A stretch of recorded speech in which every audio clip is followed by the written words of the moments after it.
wabarakatuh. The International Women's Day is on March 8th every year, and the theme for this year 2021 edition is We Are Strong, Women Leading the Fight Against COVID-19. The women of NASFAT will be addressing women in leadership, achieving an equal future in a COVID-19 world. The International Women's Day is a time to reflect on progress made, to call for change, and to celebrate acts of courage and determination by ordinary women who have played an extraordinary role in the history of their countries and communities. In commemorating the International Women's Day in year 2020, NASFAT joined other women across the globe and empowered 190 women financially. This year, we're recognizing women for their commitment and dedicated service to NASFAT, to which we have carefully selected 16 women for recognition. This year's International Women's Day campaign has chosen the theme Choose to Challenge, with the idea that a challenged world is an alert world, and individually, we are all responsible for our own thoughts and actions. We can all choose to challenge and call out gender bias and inequality. The campaign starts, and we all can choose to seek out and celebrate women of achievement. Collectively, we can all help create an inclusive world. Once again, I welcome you all to this wonderful occasion. And to take us into the program, we would like to take an opening prayer from our Chief Missioner, Imam Abdul Aziz Onike Moro. Assalamu alaikum wa rahmatullahi wa barakatuh, sir. Wa alaikum assalam wa rahmatullahi wa barakatuh. Alhamdulillah, alhamdulillah, alhamdulillah rabbil alamin. Na'madu wa nasta'inu bi wa nastaghfiru wa natawakkalu alayhi wa na'udhu billahi min shururi anfusina wa min sayyiati a'malina. Man yahdihillahu fala mudilla lahu wa man yudlil fala tajida lahu waliyyan murshida. Ashhadu an la ilaha illallah wahdahu la sharika lahu wa ashhadu anna Muhammadan abduhu wa rasuluhu. We thank the Almighty Allah. We praise the Almighty Allah. We appreciate the Almighty Allah. We glorify the Almighty Allah. We thank Him for giving us the privilege of holding this program as planned. We are committed to God with His hand. May Allah be with us from those who will be contributing during the program. May Allah guide them in their thoughts. And all those who have made this occasion possible and working tirelessly. We have age free. May Allah add it to the scale of good deeds on the day of Qiyamah. We'll start the program with the traditional open prayer of Nasrullah in the party by saying Bismillahir Rahmanir Rahim. Allahu Akbar, Allahu Akbar, Allahu Akbar. La ilaha illallah, Allahu Akbar, Allahu Akbar. Walillahil hamd. Allahu Akbar kabira. Walhamdulillahi kathira. Wa subhanallahi bukratan wa asila. La ilaha illallah wahda. Ajazza wahda. Wa nasara abida. Wa azza junda. Wa azzama li azzab. Wahda. La ilaha illallah. ولا نعبد إلا إياه مخلصين له الدين اللهم صل على سيدنا محمد وعلى آل سيدنا محمد وعلى أصحاب سيدنا محمد وعلى أنصار سيدنا محمد وعلى أزواج محمد سيدنا محمد وسلم تسليما الفاتحة. بسم الله إياك نعبد وإياك نستعين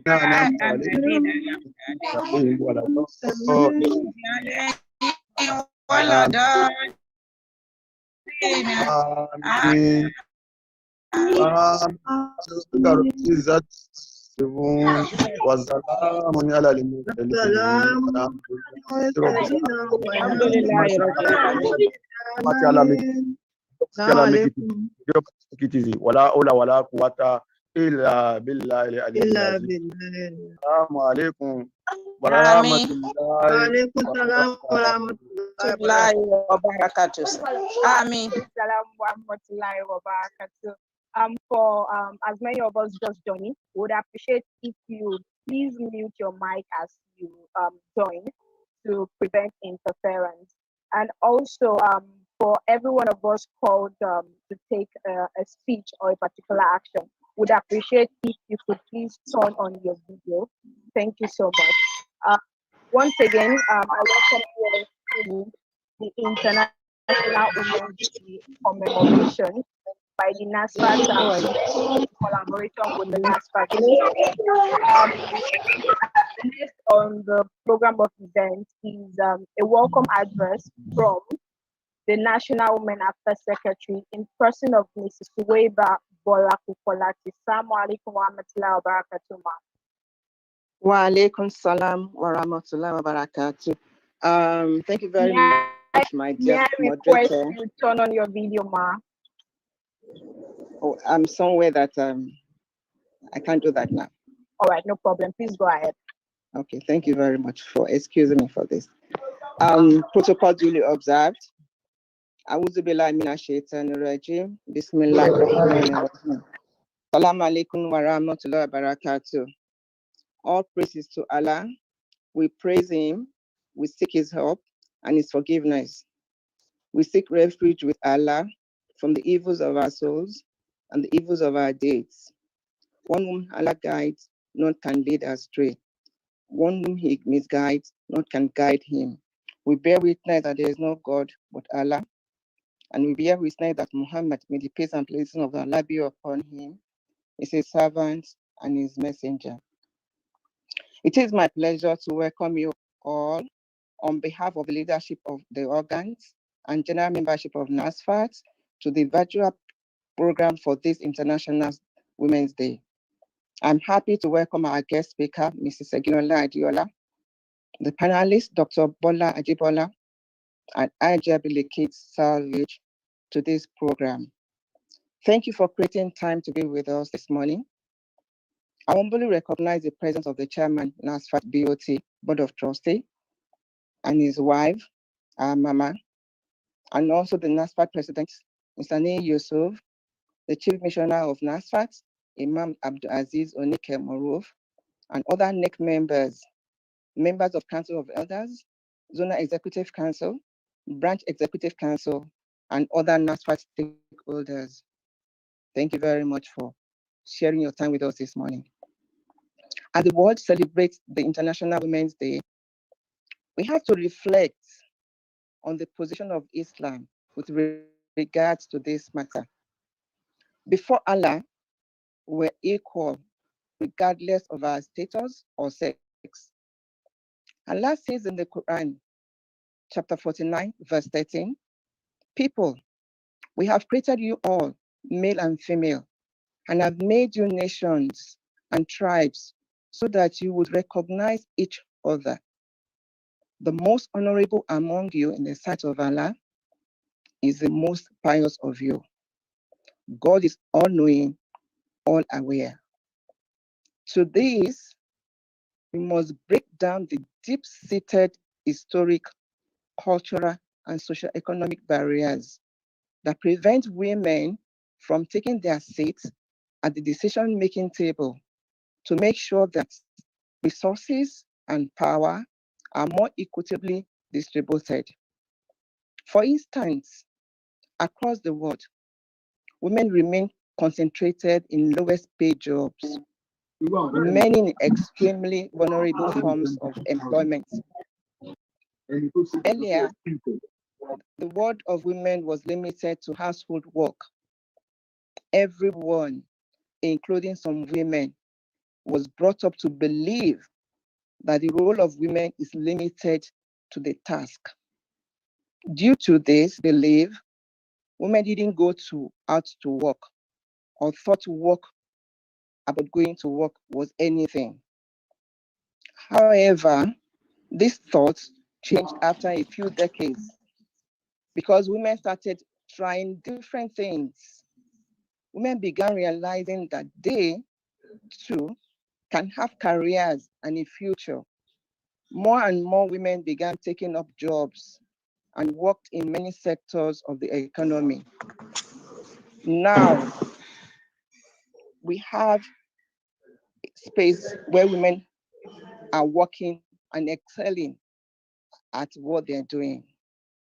With COVID-19 pandemic, women are nearly twice as likely than men to lose their jobs during the COVID-19 crisis. Indeed, the pandemic will dramatically increase the poverty rate for women and widen the gap between men and women who live in poverty. The story is becoming pathetic daily in our nation, Nigeria, with the insecurity issue aggravating the poor standard of living of women. This year's International Women's Day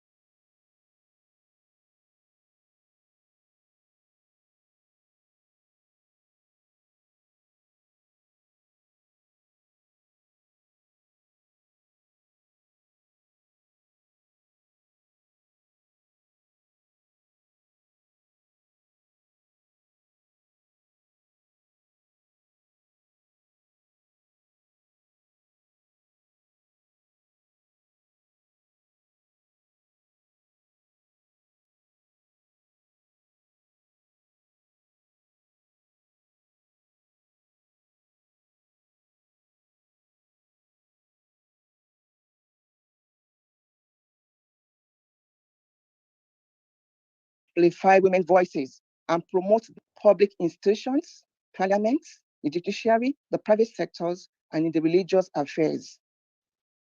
To build forward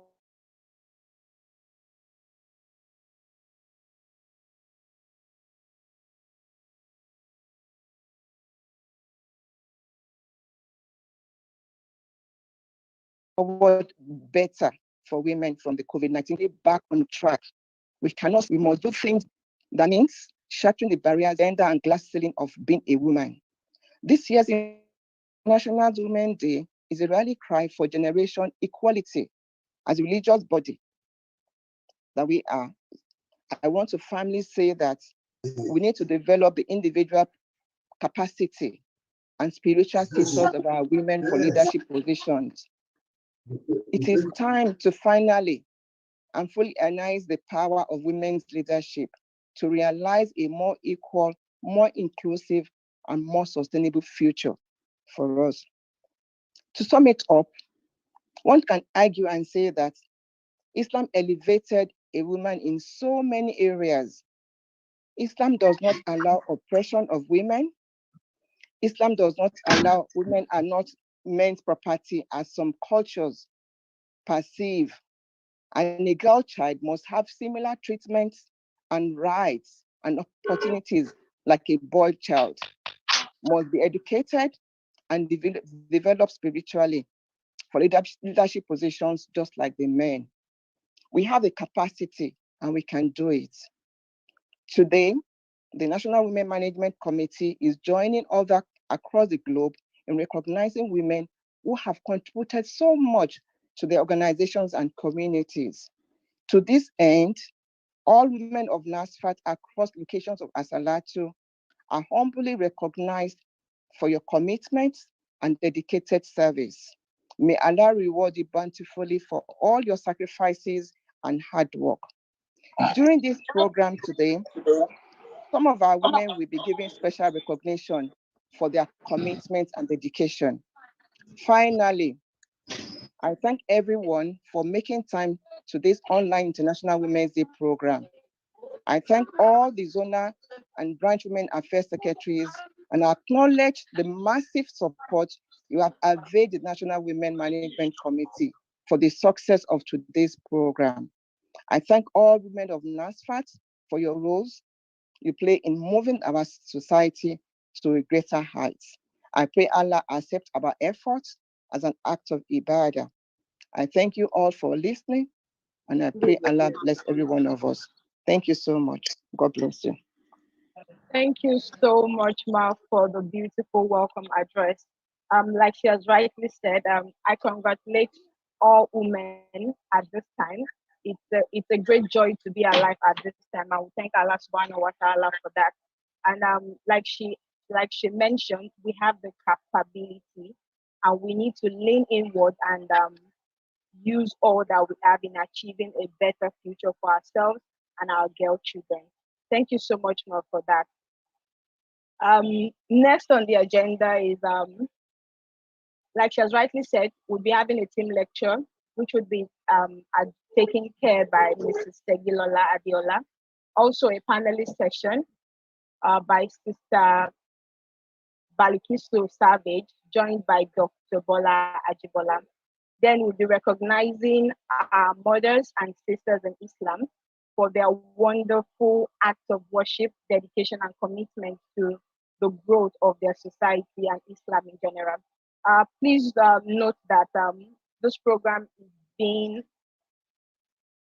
is currently live on Facebook, and you can find us at Facebook Worldwide, and also on YouTube by searching NASFAT TV. For those of us just joining, I welcome you all to the International Women's Day 2021, and the theme for this year's commemoration is Women in Leadership, Achieving an Equal Future in a COVID-19 world. I implore us all to please mute our mics to ensure a free flow of events. Thank you so much as you all do that.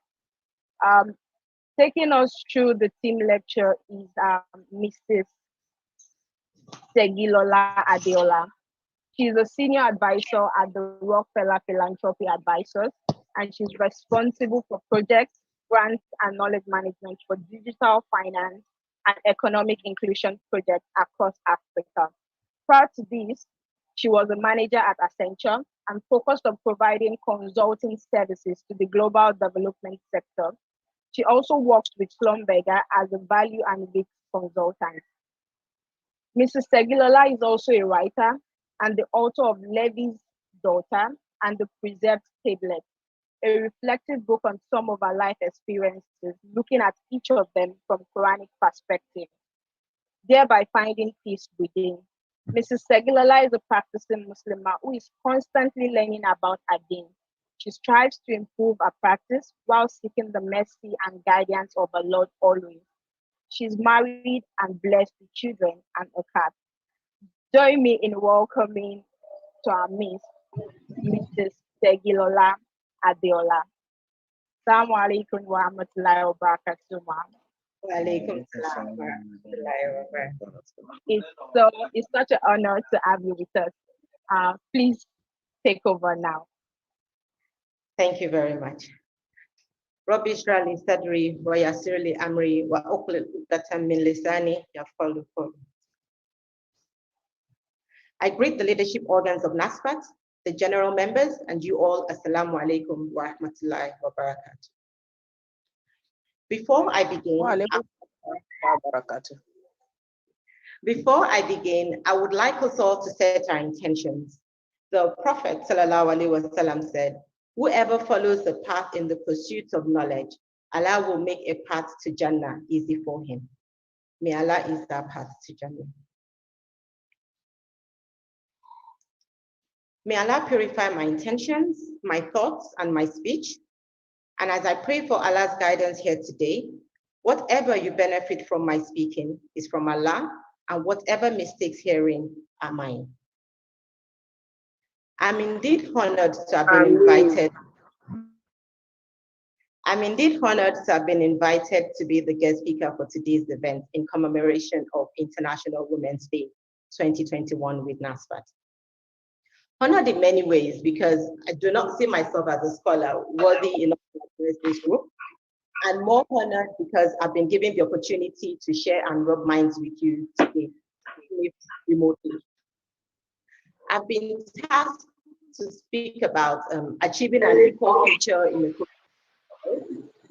to celebrate the tremendous efforts by girls and women around the world in taking a more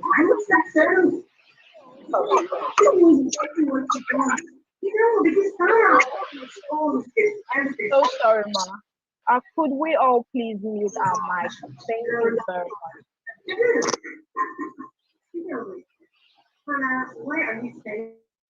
Thank you. Please go ahead, ma. Thank you. This topic, though a mouthful, initially threw me off because I thought the theme referred to gender equality and the injustices and limitations that culture had thrown on the roles of women, in Islam especially. But after unpacking it, I realized it held a lot more than gender equality or lack of it, and that it was neither a flippant topic, a topic that was addressed from a singular direction. Having to address an audience, I also realized the message I'll be passing across is more for me first and foremost than it is for the rest of you. So I'm going to unpack this as best as I can and from all the facets I've seen it. As this is for International Women's Day, it's obligatory upon me to address and acknowledge the role and status of women in Islam. And like Hajia Kupulati said about the culture and the limitations that culture has put on women. But let's unpack that. So in Arabia before Islam, women were deemed to be of no value. When a new baby was born and the cries were heard, the father would be apprehensive and would feel like a chilling sensation down his spine because he just could not imagine a worse fate than having said the daughter. There were no scans. So I'm sure if there were scans and maybe they found out it was a daughter, they might have sorted it out one way or the other. But they had to wait till the birth of this child to actually know what gender the child was. And in the Quran chapter 16, verses 58 to 59, actually tells us what happened there. And when one of them is informed of the birth of a female, his face becomes down and he suppresses grief. He hides himself from the people because of the ill of which he has been informed. Should he keep it in his creation or bury it in the ground? Unquestionably, evil is what they decide. A female child then was not worth keeping alive, and should the female child live, she would be deprived of opportunities that the male child was afforded without limit. And then came our Prophet as a mercy to mankind and a light for humanity. He made them realize they had a day to fear. When the girl who was buried alive is asked for what sin she was killed. This is a direct quote from Surah Takwir, verses 8 to 9. And on this day, every perpetrator of this evil shall have to account for this atrocious act. Islam arrived as guidance for all mankind and as a catalyst in the lives of women, transforming the woman's status overnight. Rights of women, a concept previously unheard of or even thought about, were being upheld and protected. The Prophet ﷺ taught us that there is no difference in the worth between believers on the basis of gender. Both enjoy the same rights and duties to learn and to teach. Women have the same and others from evil and encourage each other towards good. Must have been heartbreaking to live in Arabia at that time, but alhamdulillah for the goodness our Prophet has done for us. And just imagine that time in Arabia and how heartbreaking it must have been for the mother to give birth to a child. After carrying a pregnancy for 9 months, you give birth to a child and then you find out it's the daughter. The mother might be happy, but then the child might die. Alhamdulillah. With this new status of women, women all over the world and in Islamic history rose up and have become role models we can talk about today. I'll start from Nigeria. Amina was the queen of Zaza, a province of Nigeria in the 16th century, long after Arabia. Amina chose to learn military skills and emerged as the leading warrior of Zaza cavalry. Another lady, Labana of Cordova in 10th century Spain was well versed in the exact sciences of mathematics and could solve most complex geometrical and algebraic problems known at that time. Saiba bint al-Hari, also known as al-Athia, took care of casualties on the battlefield and took care of providing them with food, water, and first aid. She also had surgical skills and could perform circumcision. Assalamu alaikum. This topic is really interesting. God bless you, my sister. Thank you, ma'am. Hawla bint al-Azwar was an Arab female warrior during the life of Muhammad sallallahu alaihi wasallam. She was described as one of the greatest female warriors in history. Nusayba bint Qa'ad was a member of the Banu Najjar tribe of Medina and was renowned for her bravery on the battlefield. Then our mother, Aisha. Aisha is remembered as the youngest wife of our Prophet Muhammad sallallahu alaihi wasallam and one of the most beloved. Apart from being a wife, she was also a scholar, played a major role in the politics of our times. She defied the growing patriarchal construct by taking to public speech, even though she continued to veil herself. After the death of Uthman radiallahu anhu, she led an army against the fourth Caliph Ali in the Battle of the Camel. I'll say it again. Women in history, if we dug deep enough, were far from ordinary. History keeps showing us the value of women. These were exceptional women who not only participated in society, but actively reformed it. Throughout history in general, women have always been on the front lines as political leaders, experts in various fields, be it science, medicine, engineering, education, mathematics, law, and even in battle. This time we're living in is no different, and in the past year, women have been leading the fight against the COVID-19 pandemic. Women-led countries have suffered 6 times fewer confirmed deaths. Jacinda Ardern, Ernest Solberg, and Angela Merkel led New Zealand, Norway, and Germany respectively through the pandemic. These women were trailblazers who were constantly thinking multiple steps ahead. They led with empathy and prioritized testing, contact tracing, and containing the spread of the coronavirus when their peers prioritized policies that guaranteed short-term economic benefits. Other female countries that have fared well are Taiwan and Iceland. A study led by the University of Dublin says women leaders are better placed to draw on informal networks to mobilize rapid responses and community support. They are used to finding alternative sources and building ingenious partnerships to solve problems. Would Nigeria and some other countries have fared better if they were led by women? No be me Tokamo, who knows? Sister Banda in Zambia noticed that most of the public health bulletins about social distancing, masks, and hand washing were written in English, which is very similar to what we would have here in Nigeria, you know. While English is an official language in Zambia. Congratulations to all the awardees. Thank you, sir. While English is an official language in Zambia, many people speak one of Zambia's 7 local languages, and they were missing out on this critical information. So Sister Banda approached the Yatsani community radio and asked to start broadcasts where she could translate health bulletins into Zambia's local languages and provide other critical news on the coronavirus. This is something that we also have here in Nigeria, where some of the bulletins are being translated into Igbo, Yoruba, Hausa, Efik, the local languages to actually help people, and women are behind doing this. When the first cases of COVID-19 were reported in the Navajo and Hopi reservation, Ethel Branch, another female, she grew alarmed that her community didn't have what it needed to deal with the virus.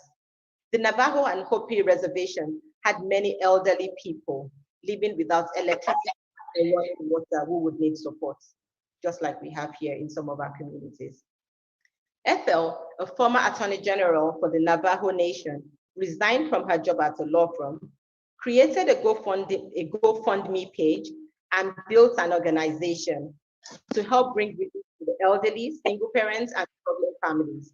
To date, she has raised over $5 million. co-founder of the biotechnology company BioNTech, Özlem Türeci, another female. She's not just a scientist, but she's also a physician, an entrepreneur, and a leader in the global health sector. Her company developed the first approved RNA-based vaccine in the world. Another female, Katalin Karikos, she discovered the therapeutic possibilities of mRNA, which is now the basis of the COVID-19 vaccine. Alhamdulillah for this. Dr. Kizzy Corbett, she's one of the leading scientists behind the US government's, the vaccine research. She's part of a team within the National Institute of Health that has worked to develop one of the vaccines, which is more than 90% effective. There are many women trailblazing and making tremendous efforts to fight this virus. According to the World Health Organization, women make up 70% of the global health and social care workforce. In Nigeria, more than 90% of the nurses and more than 35% of the doctors responding to the COVID-19 pandemic are women. They are too numerous to mention.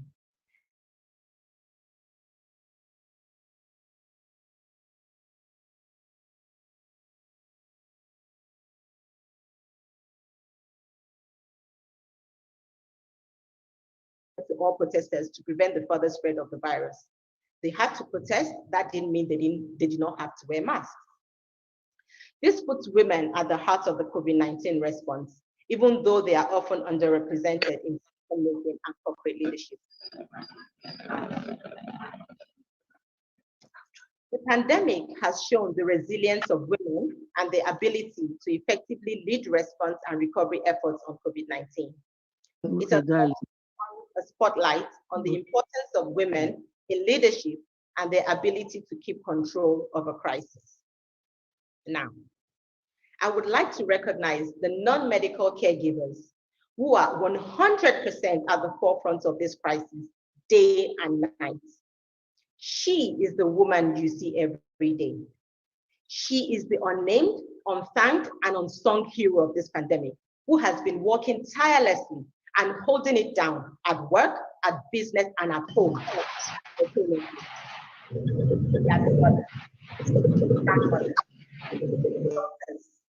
The aunties, the carers, the nannies, the cooks, the female teachers teaching online while still caring for their own wards at home, the mother having to be on a Zoom call at work while supervising a child working on songs, and probably even sharing her devices with a child or children who are now homeschooling. The businesswoman who has had to invent new ways of selling when she could not go to her store due to the lockdown, or having to now stay at home to care for her children because schools are closed. The unqualified herbalist, concocting all kinds of herbal mixtures, mango leaf mixed with orange leaf, mixed with ginger roots, mixed with orange seed, and all sorts of combinations to keep her family immune and protected. These women, they have had unwavering dedication and they have had no days off.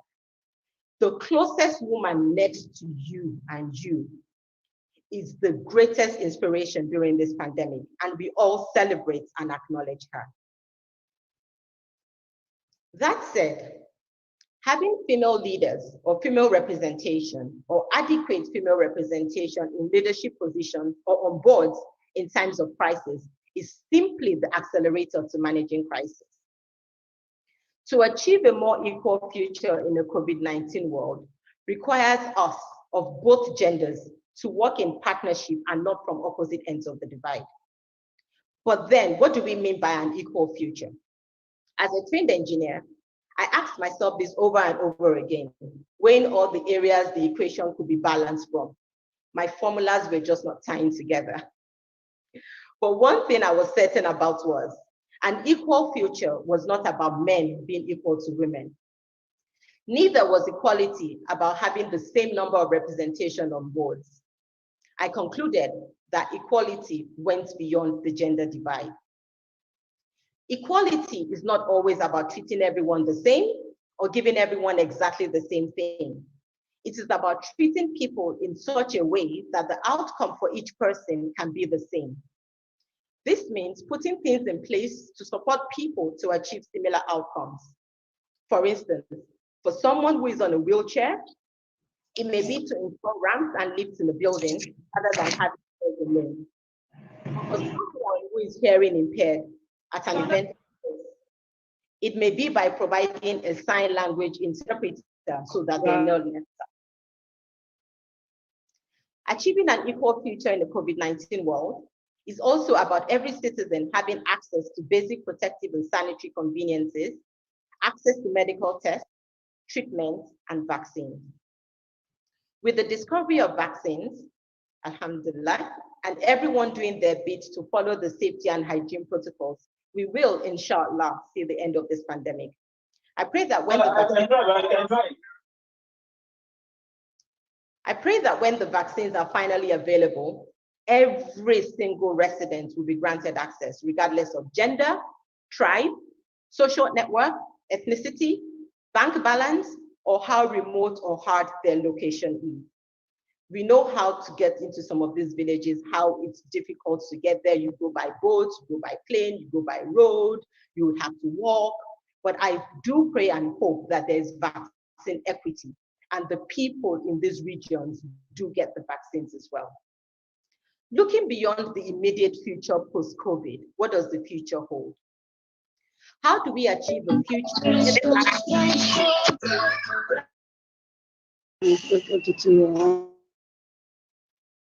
How do we achieve a future where the average Nigerian has equal access to opportunities as other nationals in Africa and the rest of the world?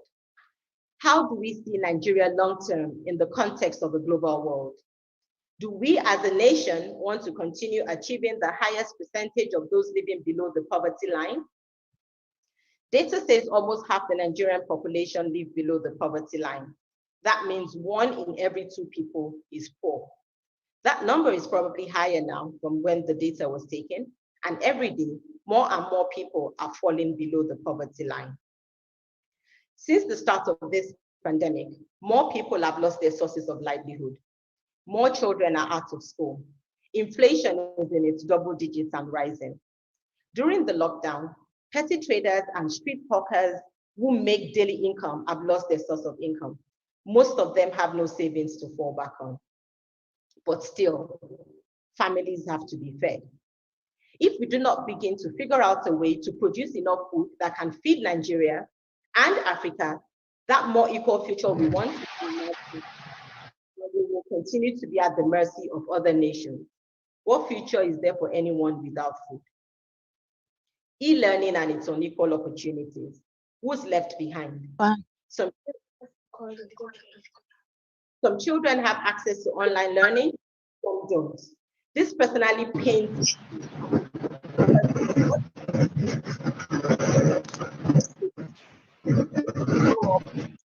citizens of tomorrow. Identification. Millions of people in Nigeria today lack a legally recognized form of identification. They struggle to access basic and essential services such as healthcare, education, financial services, social safety net programs, and economic opportunities such as formal employment or even owning a registered business. To have a shop in maybe Yaba or Tejo market, it is a registered business. So don't even look at it that it's a small store. The person would have to register. And without a legally recognized form of identification, this makes it difficult. Of these millions, women are more affected by lack of identification for numerous reasons. The reasons for this are not understood, nor factored in by the policymakers or those designing these systems. Women will be the fundamental drivers of change in Nigeria, and they need to be consulted. If women are not at the table or represented where these decisions are made, their interests cannot be adequately understood and addressed. When women thrive, societies, businesses, and economies thrive. So, after balancing the X's and the Y's and the challenges that I could think, that may be tipping the future more to one side, I concluded that we may not be able to achieve an equal future where everyone has what they need to reach the same outcome. Then I asked myself, how was I and others, how were we doing our part to level the playing field? How can you and I have social impact to alleviate poverty, suffering, and inequalities that others are facing? How can we create opportunities so that taking one person out of poverty can trickle down and take a whole community out of poverty? Because you see, that equal future we're talking about, the reality is, if we do not contribute to creating that future, and the scales keep tipping more towards one side while we look on unperturbed, we will not be able to build walls thick enough or high enough to protect ourselves. We have to ask ourselves, really. We all have to, because anybody on this call today is privileged.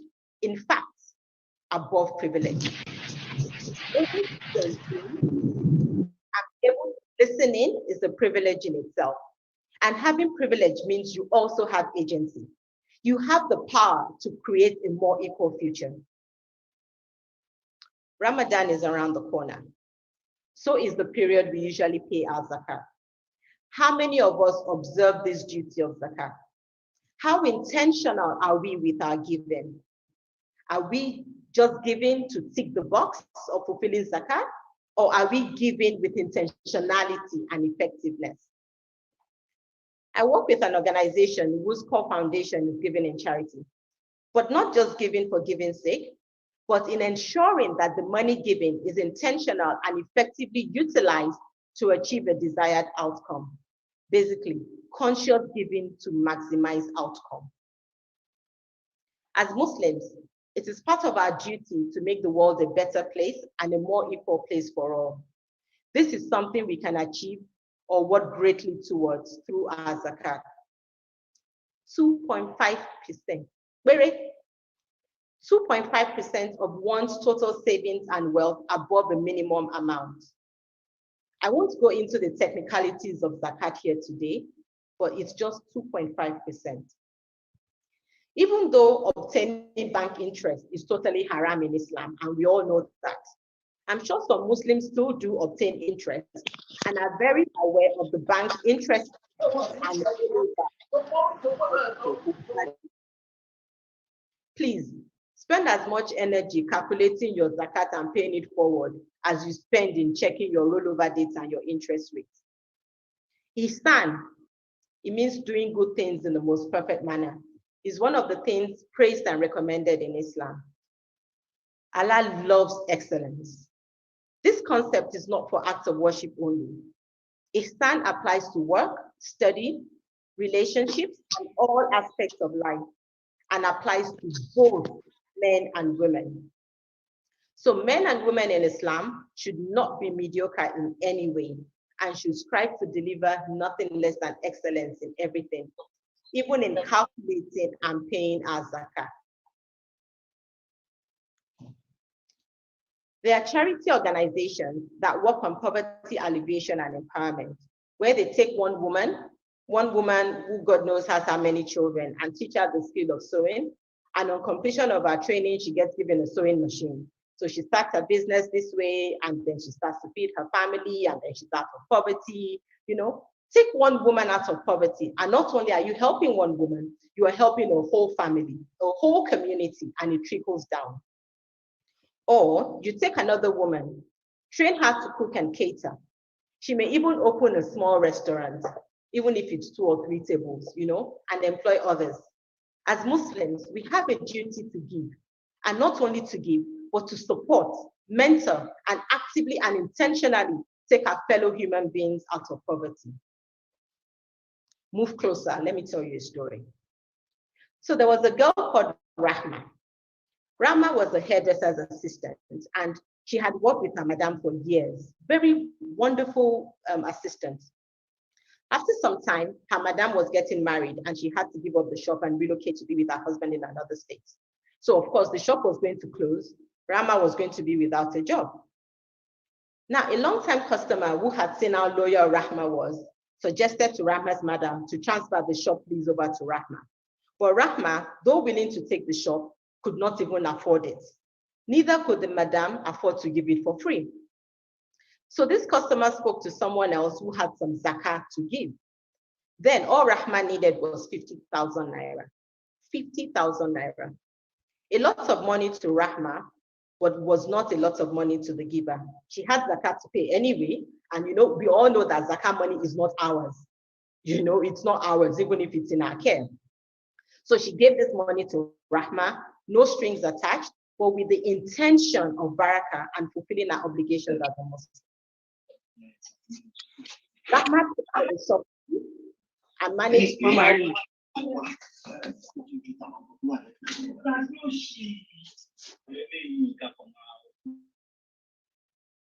Rahma paid for the shop lease and managed to buy one stool and one hair dryer with the change.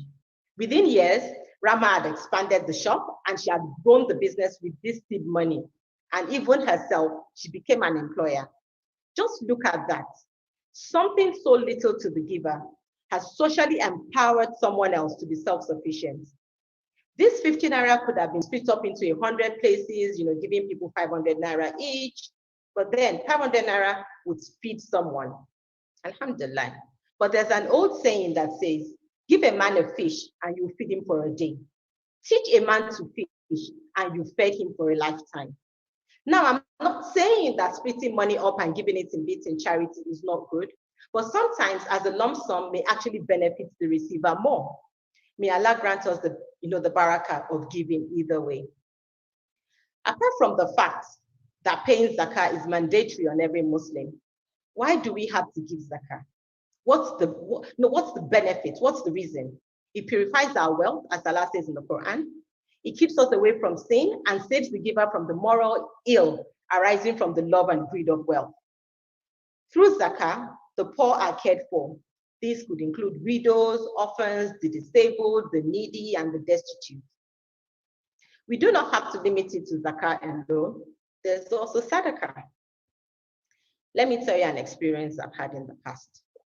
So I once worked on a project where school children were given free school meals. For some of these children, this was their only meal in the day. The student enrollments and population rose sharply when the meals were introduced.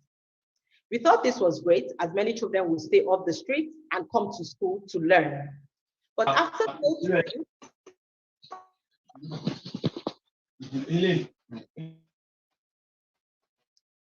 mealtime, the children began to go home. It seemed the children had turned the school to a dining hall. Come, chop, go. Tuesday, come, chop, go. But in a bid to keep these children in school during school hours, we began to give vouchers at the end of the day so that they will collect this voucher at the end of the day and then bring it to school the next day, and then they can have lunch and they have to wait till the end of the day for the voucher. We thought this would keep them in school for the whole day. But still, the children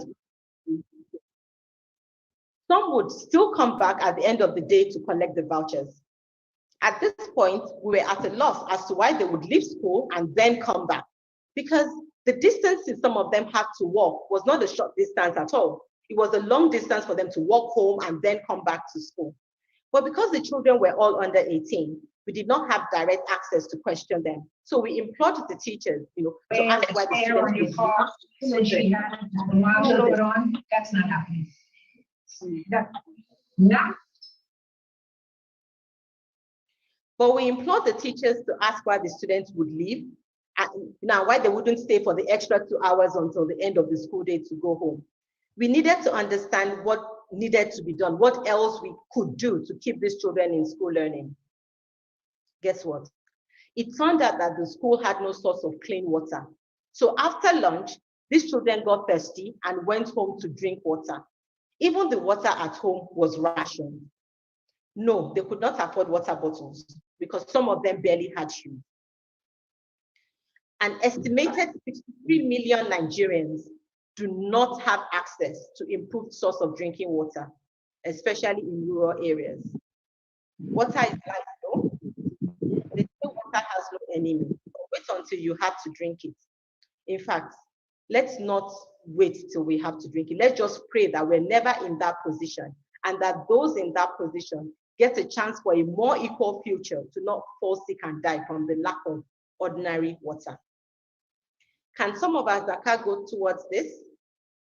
There are organizations supporting this cause. Not only will the zakat be well spent and provide a more equal future for residents of these communities, but building a well or supporting the construction of a borehole will count as continuous charity, Sadaqah Jariyah. Sadaqah Jariyah is an act of giving in a way that keeps on giving, even when the giver is no more. The Prophet, peace be upon him, said, when a person dies, all their deeds except 3 will remain: a continuing charity, beneficial knowledge, and a child who prays for them. Providing clean water for those who don't have it will count as a continuing charity, even when we are no more.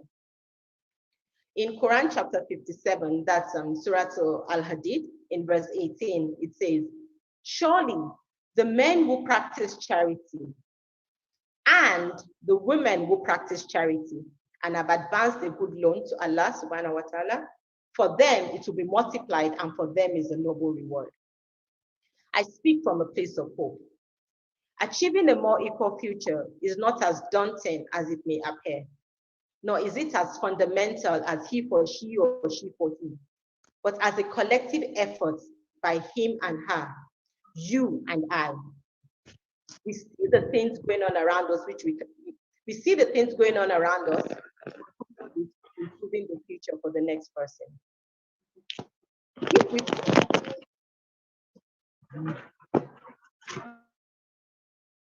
If we paid our zakah with perfection, now let me explain what I mean by perfection.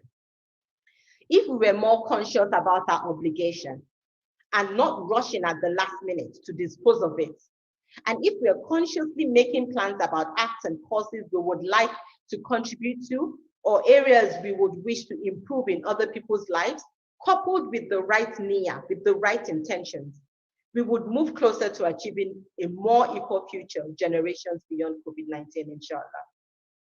We may feel we do not have much to give, but let's remember the hadith of giving even half a date, which can save the giver from hellfire. Shaitan may then come at you, making you feel like you don't have enough to spare, or build grand designs in your head that may never come to pass. So you feel that you need to hoard what you have rather than share. Recognize this. When you feel discouraged to do an act of good, it is Shaitan stopping you. Allah asks in the Quran in chapter 55, Surah Rahman, verse 60, is there a reward for good other than good? May Allah, who has blessed us with so much, bless us with wisdom and empathy for those who do not have as much. May Allah make it easy for us to share freely of what He has left in our care. May what we give be in multiple blessings to those who receive it, that they too are empowered to give. May Allah Al-Ghaffar forgive and have mercy on us all. May Allah Ash-Shafi heal our land of this pandemic, other illnesses and diseases. May Allah Al-Mu'min protect and save us from all natural and man-made disasters. May Allah Al-Jabbar save us from the oppressors, even if they are. Atina dunya hasana wa fil akhirati hasana wa qina azaban nar. Our Lord, give us in this world that which is good, and in the hereafter that which is good, and protect us from the punishment of the fire. Whatever is wrong from all I've said today, I seek forgiveness from Almighty Allah, and whatever beneficial knowledge you have gained from this talk, and I from putting it together, I give thanks to the all-knowing one, Al-Alim.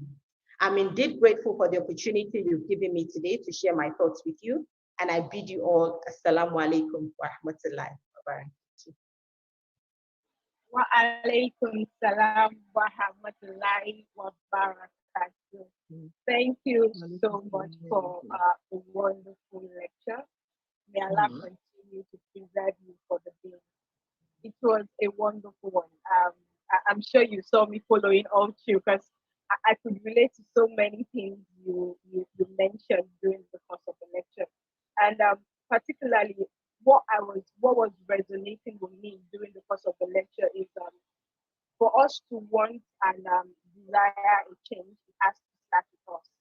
We have to consciously put in our own efforts from the family level to the societal level, to our communities, and then to the country at large.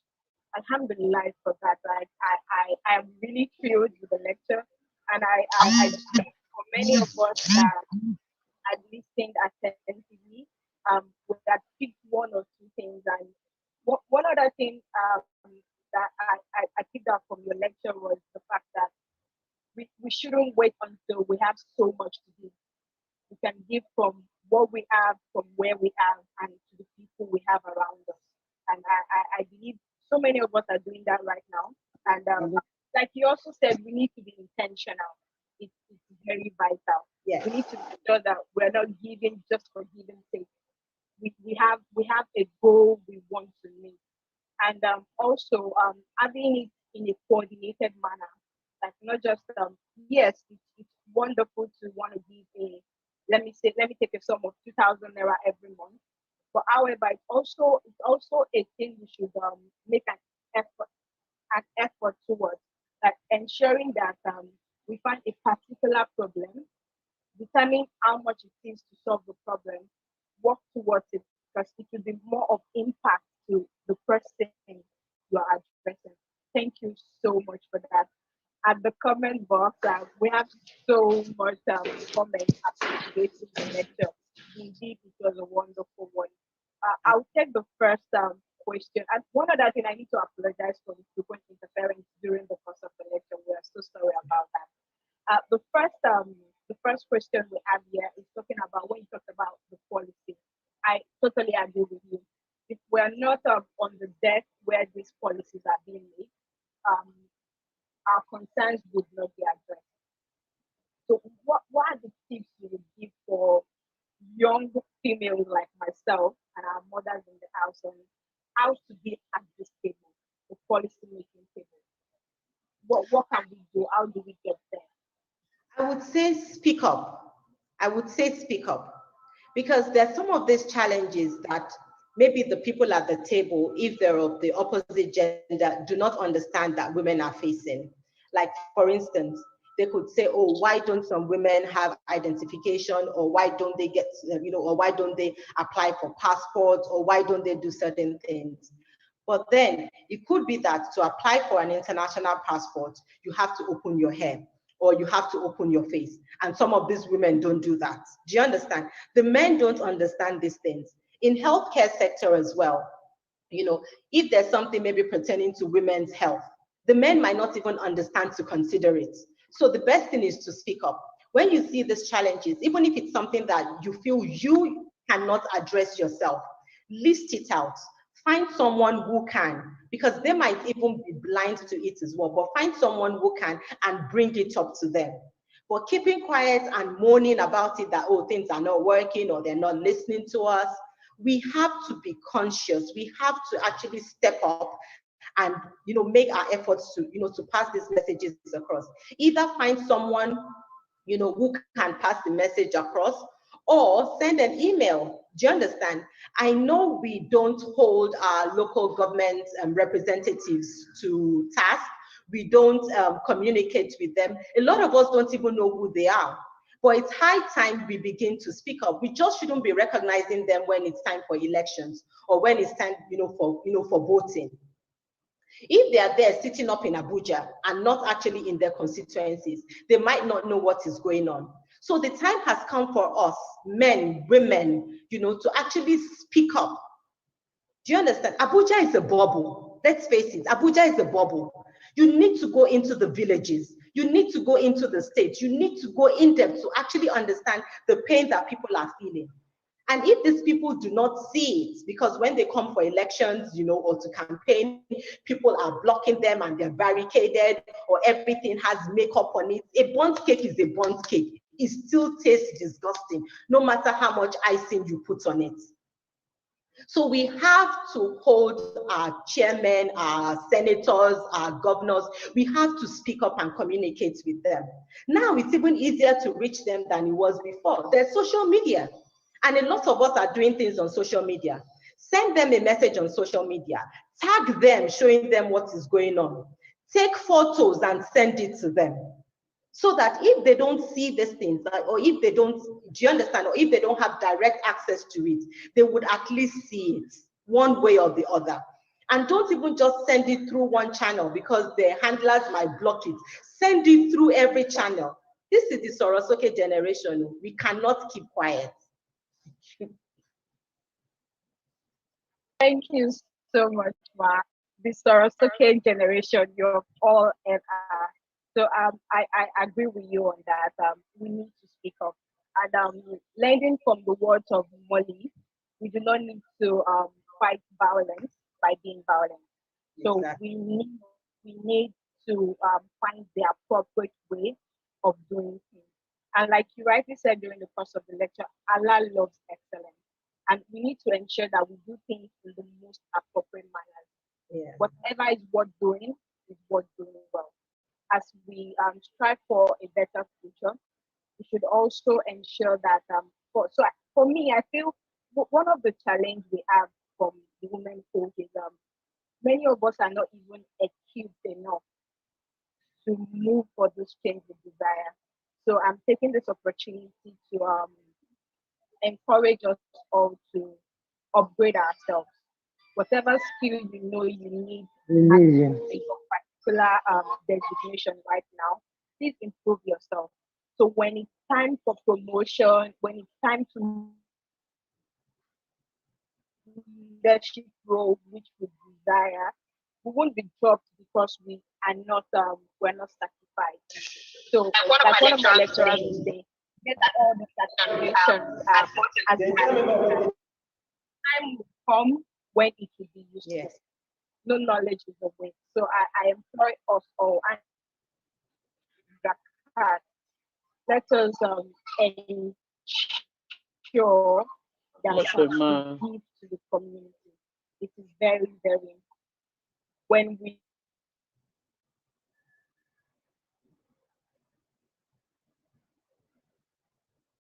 let's do all we can from where we are to where we want to be.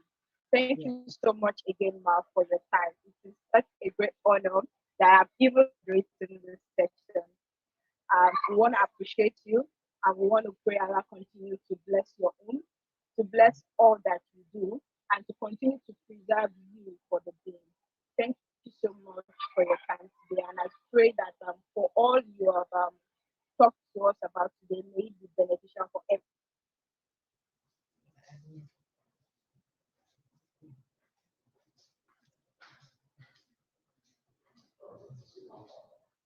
This is still the International Women's Day, and we're talking about achieving an equal future in a COVID-19 world. The lecture we just listened to was by Mrs. Segilola Adeola, and my name is Arafat Bamizade, a revenue accountant with one of the telecoms companies in Nigeria. Further on what we have to do today is the recognition of the NASFAT Female Achievement and Appreciation, after which we'll move on to the panelist session. And for many of us just joining, so I wouldn't blame you because so many of us, the settings on our Zoom app does not allow us to mute while joining a meeting. So that's the challenge.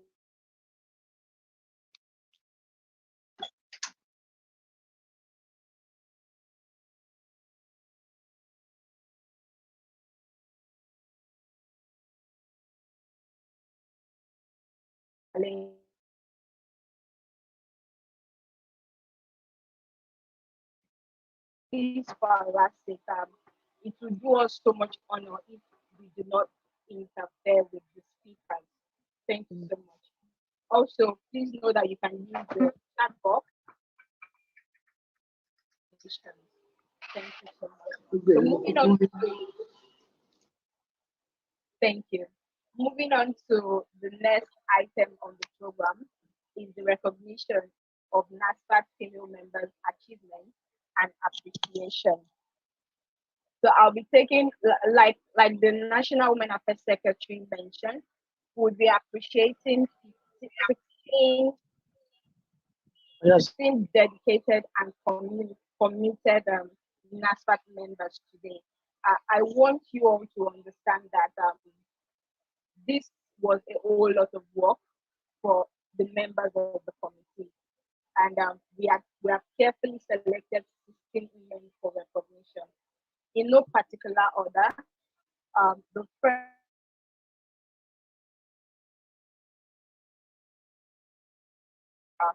Al-Aja Simbiat Kitilola Balajobi. Also on the list, Al-Aja Ganiyat Babalola. We also have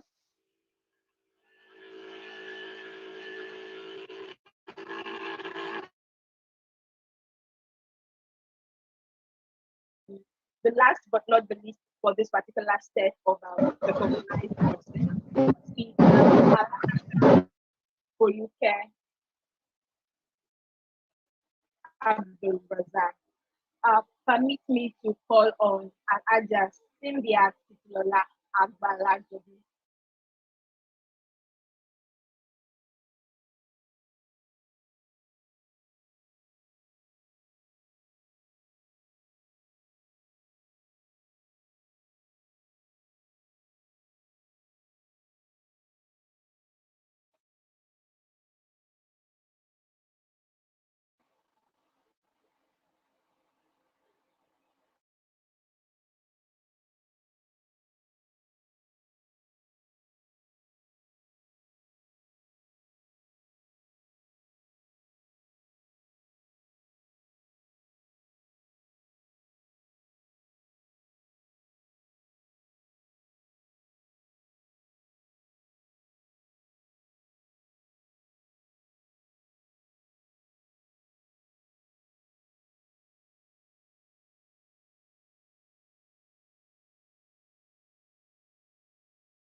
Yes.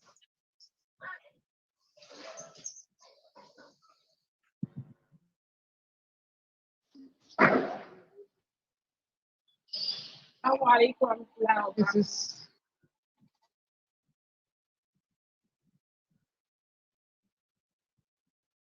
That was the first and only female. She's the proprietor of the House College Lagos and a member of the Institute of Directors, among others. She has served NASFAT in various capacities at the branch, the zone, and the national level. Her interest revolves around hospitality and impacting lives.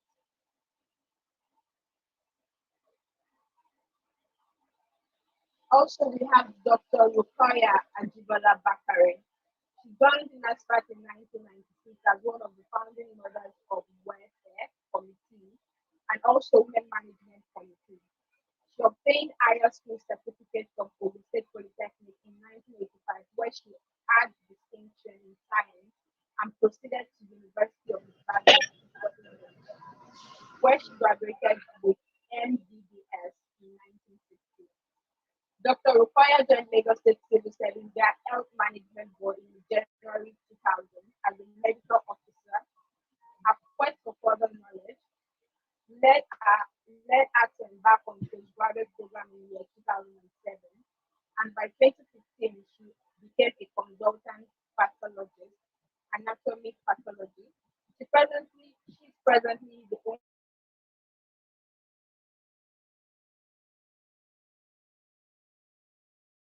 histopathologist under the commission, the cancer coordinator for M1 2019 till date.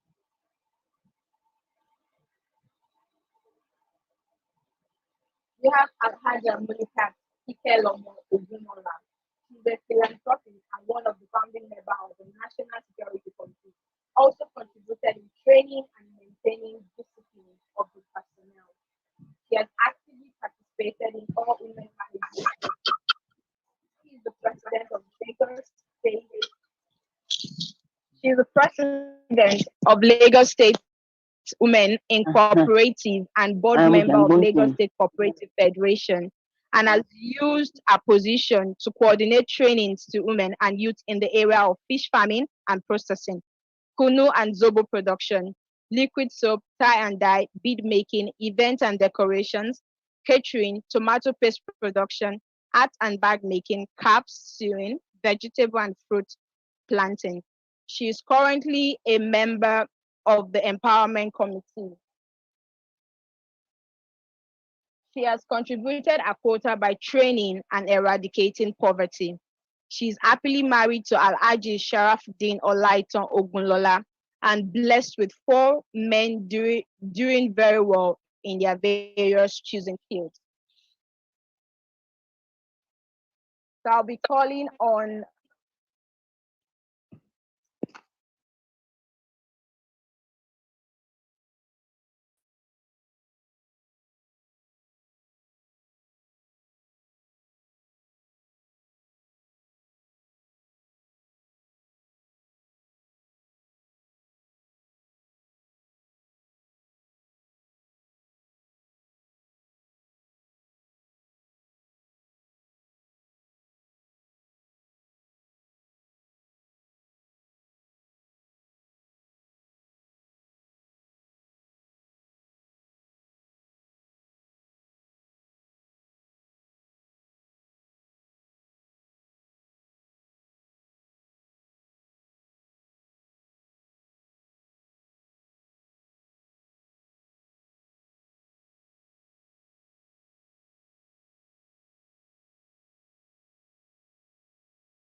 Alhamdulillah, Alhamdulillah, Alhamdulillah, Rabbil Alameen. All protocol observed. I like to give thanks to Almighty Allah. We glorify Allah. We thank Him. We appreciate Him. I'm so honored and grateful that today has been we are witnessing today, and it's the glory of Almighty Allah that is almost a year to pandemic, all over the world, and we're still able through the powerful technology to celebrate. The question is, my sister, if you may repeat that again, just to be clear. The question is, how can we achieve an equal future for women in a COVID-19 world? Thank you so much. I just want to make sure that I'm focused on that. Alhamdulillah, our guest speaker, my sister Seglela, have said a lot. But the area you've touched is how can we achieve an equal future? One of the things I have done over the years to achieve an equal future, is the fact that we women of Anjana, we have to promote sisterhood. I'm starting from the basis of where my religion teaches me. Promoting sisterhood, supporting sisterhood is a key part of what I've been passionate about. In the last 30 years, those who know me in London will know that one of the things I've done is promoting that community spirit that we sisters, we have to elevate, support, and be there for each other. That is something I feel passionate I do. Through NASFAT, I was a women's secretary, children's secretary, and it is things I have always done. For me, it's elevating ourselves, supporting ourselves. As women, we must not forget that we are equal in the eyes of Allah. And for us to be pious women, we must create environment, like as our sister Seglela said, we must create a nurturing environment. The way I approach this topic is, how do we create an equal? We have to see ourselves as a gardener. As a mother, we nurture. As a gardener, we have to nurture. The youth are the generation, are the future generation, are the future leaders.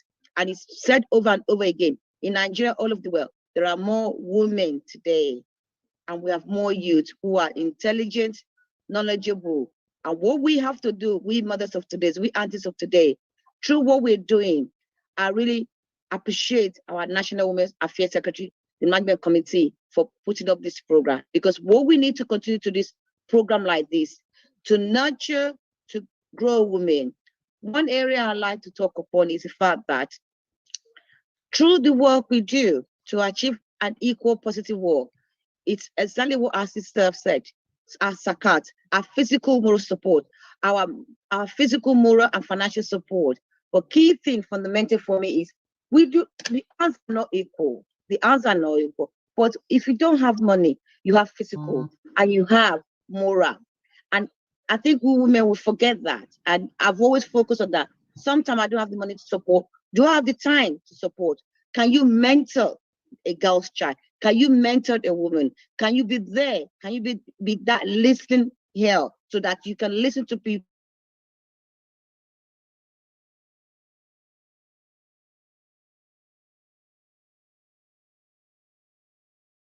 When we go to the mosque is for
of authority. One of the things I think we need to rise up to is through our education system, through our DAS system. We need to be able to support women, our future generation, our young youth, to say there is a need to change the mindset, to change the narrative that a Muslim woman can achieve. Yes, there are things that we cannot do. We might not be able to do everything, but I think being able to influence, being in a position of power, being in a position of authority is very, very important. And I like to say that people see us as role model, because I think it's important for us to emphasize that we mothers, we aunties of today, we're role models, and for us to be able to achieve that equalhood, it is very important we project that role model, and that make sure that we're there to be able to nurture. As a gardener, you're nurturing, you're growing things. That is the primary essence of what we should do. Our religion has taught us many things, and I would really like to emphasize through education, but key one, mentoring, not just time that, valuable time that we can use to make sure that our women can say, oh, I go to the mosque, I've learned something.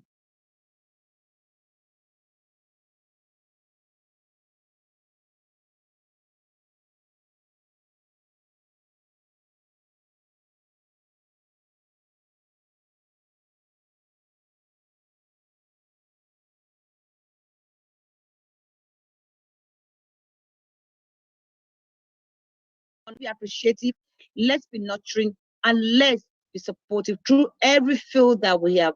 Salam alaikum wa rahmatullahi wa barakat. I'll stop there for now because I'd like my sister to join me. Yeah. Alaikum salam wa rahmatullahi wa barakatuh. So Jazakumullah khairan, my sister. Alhamdulillah Rabbil Alameen. This is a very wonderful topic that we're having. And I'm going to say kudos to my wonderful sister, the guest speaker. She mentioned a lot of areas for us. Equality, equity for women. If we have equity for women, they can be a leader in whatever aspect they want to be. You do not have to be an executive, and that's why I have them took out the doctor. Because when people see title, they think you're just the expert. Yeah. That's why I don't use the title. I want to be seen as a senior. Title is it's something that you work for. It's an education. It's something. We all deserve it. Don't get me wrong. But the key thing is that I'm just an individual like you. And to find equity and to move forward with this pandemic, alhamdulillah, Allah wanted to teach the whole world that is in charge. And is definitely in charge. As Muslim, we believe that. But the pandemic has really thrown a curveball at the most powerful nation that could not even solve its own problem. I'm sitting in America, it's about 3 o'clock now, and I've been online since 2 a.m. The key thing is that we only can seek equity. There's a proverb that says, teach a child to grow, or whatever, it takes a village, but the one I'm looking for is really train a girl or educate a girl, and you've actually educated a whole generation. There's nothing wrong with training the boys, but the women are the home management. They're the community managers. They have more time. They've been empowered, naturally given the natural. I'm a mother of boys, but I'm nurturer of many.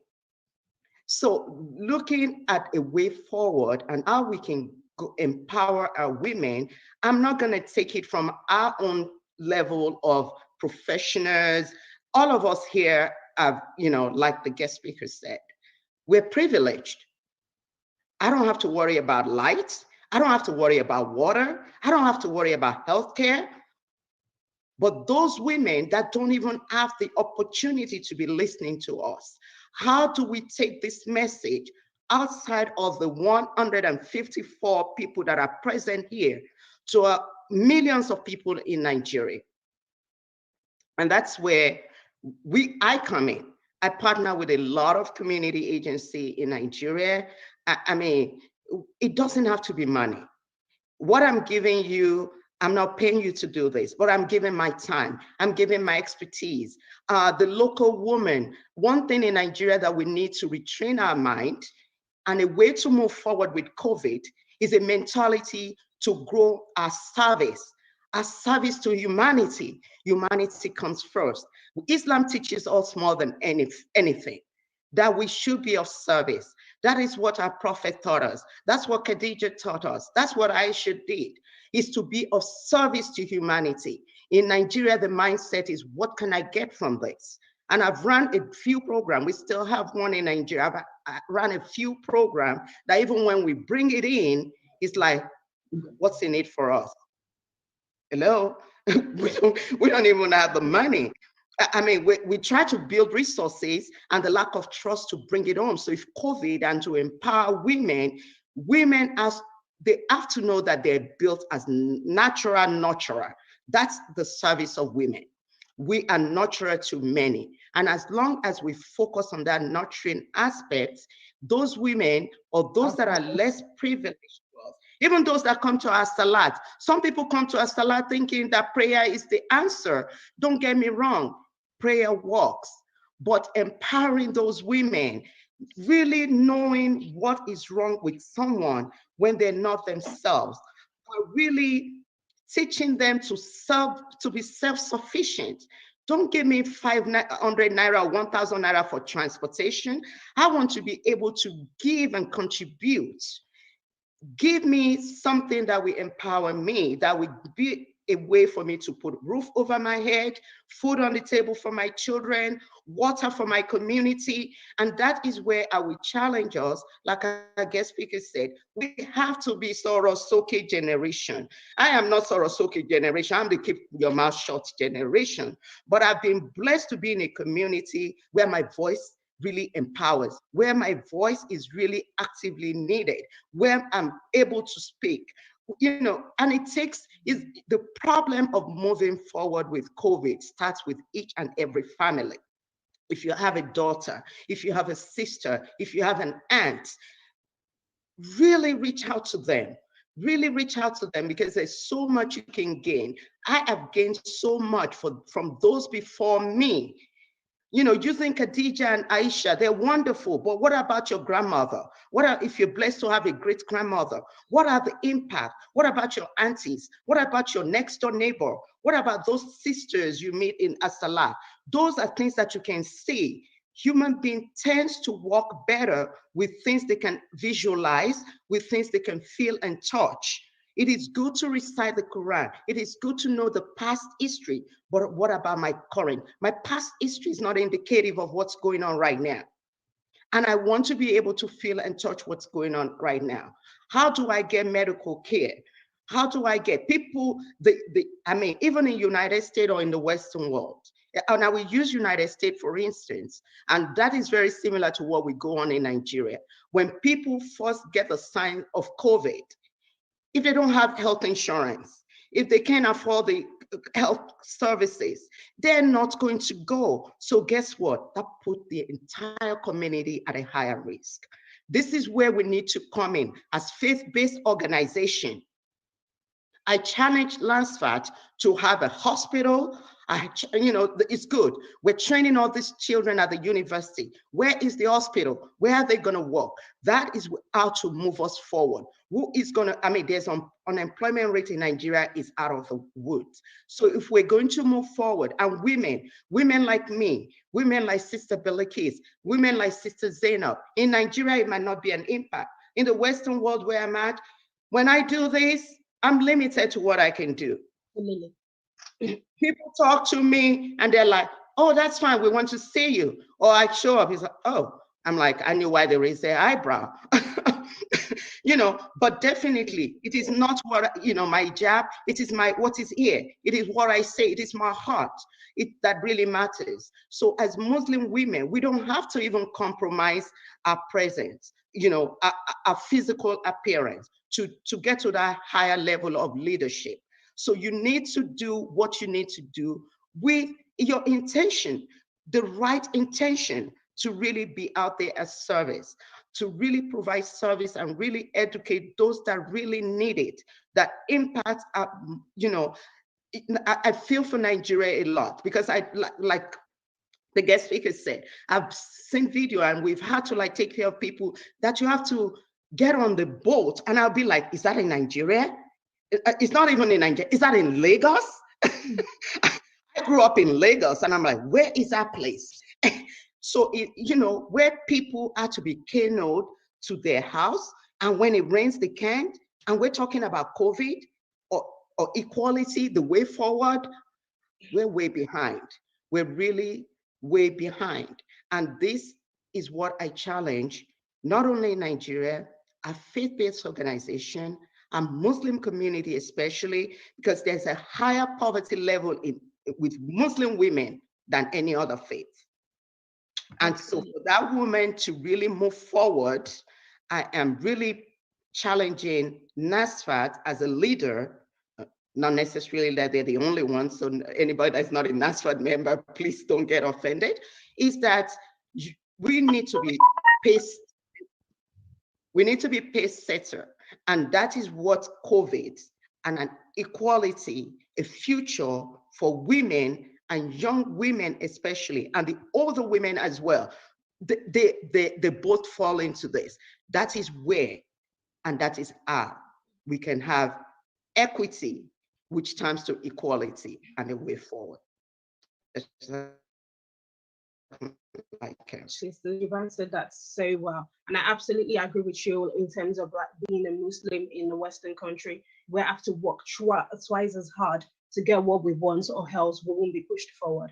Speaking of that, when you said you don't really believe in timing, I mean, you don't mean titles, like using titles. Do you think using titles give women more respect? Because there are some women that they don't have an education or a degree, but what they can do, like tailors, they're cleaners as well, wouldn't have, because they go out and they say they're cleaners, people look down on them. And I'm telling you, in this place, if you own a cleaning company, you're rich. You can do so much, absolutely. But because they say they are cleaners, people don't respect them. Do you now think they should get a degree or something to just give them that title? Alhamdulillah for that question. Not necessarily that I don't believe in title. And we can see now, especially with COVID, let's say you use a cleaner or a nanny and they've not been able to come to your house. Guess what? You're frustrated because you've always been. Absolutely, absolutely. Even throughout COVID now, I was a nanny for the family, and I just you're really challenged. Yeah. And I remember when COVID just started, I mean, even in US, we thought, oh, no, when it gets here, it's going to be a 2 weeks thing. We're going to be back to work. We're still at it 15 months later. Really, those are the doctors. Those are the engineers. Those are the accountants. Those ones that really cook, take care of my child, drive me to where I need to be. My life is in their hands. So really, it's a mindset thing when we have titles. They're my sisters and they're my brothers. So really, the title, I remember one time somebody visited me here, and every time we need to talk about somebody, they'll say engineer, accountant, and I'm like, what? And so like, engineer, I'm like, accountant. I said, do they have a name? And they look at me like, well, I said, well, that's what they do as a professional, but it doesn't really have an impact on me right now. I need to know them as a name. So my sister that cleans my house, and that's another area of humanity that I challenge us. Just because somebody provides service for us and we pay them, doesn't mean they're less than us. We can gain a lot from those housemates. We can gain a lot from those drivers. When I'm in Nigeria, that's the only way I'm opportune to use a driver or a house help. I really dialogue them, especially during political time. And they're like really telling me why they need to take that Ankara and that 1,000 naira. And I'm like, guess what? You sold it. I mean, if I don't dialogue them, they'll think like, yeah, they're part of those high class people. They don't need to know. But if you need to dialogue with your mate, you need to dialogue, because Even when I come to Nigeria, and the driver is like, when are you going out now? I say, not yet, and I'll go out. I'll go and get on the bus. Unfortunately, sometimes recognize me, sometimes people don't. But it's for me to feel the community. It's for me to see what's going on. I cannot see what's going on when I'm rolling up my window and just reading my magazine behind a driver. I will come to Nigeria and go, I'm like, oh, it's all well because I party with all these people and all that. But when you go out there, you'll find somebody that their daughter just got hit by a motorcycle, and they're running that child from Lagos to Iwo because they couldn't afford the medical doctor here. They don't even have the money to pay the transportation from Lagos to Iwo. This is something that I experienced, that I saw. And I'm like, you go to Iwo from Lagos, and really it is, they are the ones, the Yalata. And the one time I was coming back, this same woman recognized me that I was on the, I was on the bus that I paid this, whatever. And she was, mommy, Elijah, doctor, what? I don't know anymore. And she was relating it back to me. But guess what? If I was not on that public, I wouldn't have had the opportunity to meet that woman and her daughter. And those are the things that we meet. As political leader, when you sit in Abuja, that's a bubble. And you're not in your constituency. You don't know when we don't have light. You don't know when we don't have water, or that all those things that you're saying doesn't even come true. When you stay in Lagos and you are from Ekiti or Ilorin rural local government, and you don't go there to see what they're doing, you are missing out. You cannot Sorosoke or hold them accountable. I have been holding some of the political leaders accountable from where I'm at, especially I can't remember the girl that was killed during COVID. I was going to say her name is Billy Kiss too. Really holding the government accountable. Like, you cannot just sit back. This is somebody living in a house and is violated. So not having a title does not make you less of a human being. In fact, you are the most honored, because those are things that I don't want to do. And it's cheaper for me to hire somebody to do it. And if you don't do it, guess what? I'm stressed. So, and that's when we talk about even wellness in the community, is that it takes a whole spectrum of each one of us being part of the puzzle to do that little bit that we're going to do to make the pie wholesome for us to. And that will move us forward in Nigeria. That is definitely what we need to be focusing on in Nigeria. All this segregation is not just the poor versus the wealthy, it's now the class sector of I am this, I am that, I went to school, or I have friends back from high school in the 70s that never even went to, or some of them drop out at Form 4. Yeah, we didn't have SS, but Form 4. And they do something. I still communicate with them. Because what? That's what they do. The Yalata, if I want to do something now, if I have any of them, I can say, please, I need to get, Pepe, this, before I arrive in Nigeria, can you coordinate this for me? Okay, if I've shown her off, whom will I call? So really, we need to be appreciative, giving gratitude, which Alhamdulillah Rabbil Alameen is a very powerful thing. Gratitude is a word that came after Alhamdulillah Rabbil Alameen, which is what just gratitude means. We need to be empowering ourselves as individuals, challenging ourselves to be appreciative of those that don't have those titles. They don't even idea, Islam just say, call me sister, brother. He didn't say call me IGI because that's just a visitor. Elijah, you're a visitor. So he says your sisters, your brothers. There's no your doctor, your engineer, your accountant, your sister, your brother. And that's what that is teaching us, is to be human towards each other. Because when I say Sister Zena, or I say accountant, I've really, really changed the dynamic and the aura and the flow and the touching and the humanity, or the feelings that are attached to it. So the word sisters and brothers, I would really more appreciate it. Sister Belkis, Sister Bowler, whom, you know, some even call whom, because that's another sign of respect that, you know, the person has children. So, you know, to be more useful in that, we need to be leaders in example of character, because the book is totally complete and was here before the westernization. So I will conclude on that. Please, my sister, if you're just Yoni Kokoro on that end, because me, I like Kokoro. When I come, I want to eat the best of Kokoro. If you don't make it, who is going to make it? You think, yeah, I'm a food expert, I cook, I do all that, but I don't want to stand in the kitchen, honestly. Does that come like Eric? Sorry, I was talking. I was muted there. Absolutely, because using just sister or brother allows the conversation to be more formal and then more friendly. Sister Bilikis, I'm going to ask you this. Earlier on, when Sister Lola was talking, she talked about women being in more poverty in Nigeria, and you also agree with that. I would like to ask, like, how can we help more women save money to like have a savings so that in case of crisis, they're able to stand on their own and support themselves? And also for those who can't support themselves, what can NASFAT do, or people in general, what can we do to help these people? Also, young people who are going to grow to become young women, how can they save them? Karen, for that question. How can women save more money to alleviate their poverty? It's a key part of why we're doing this.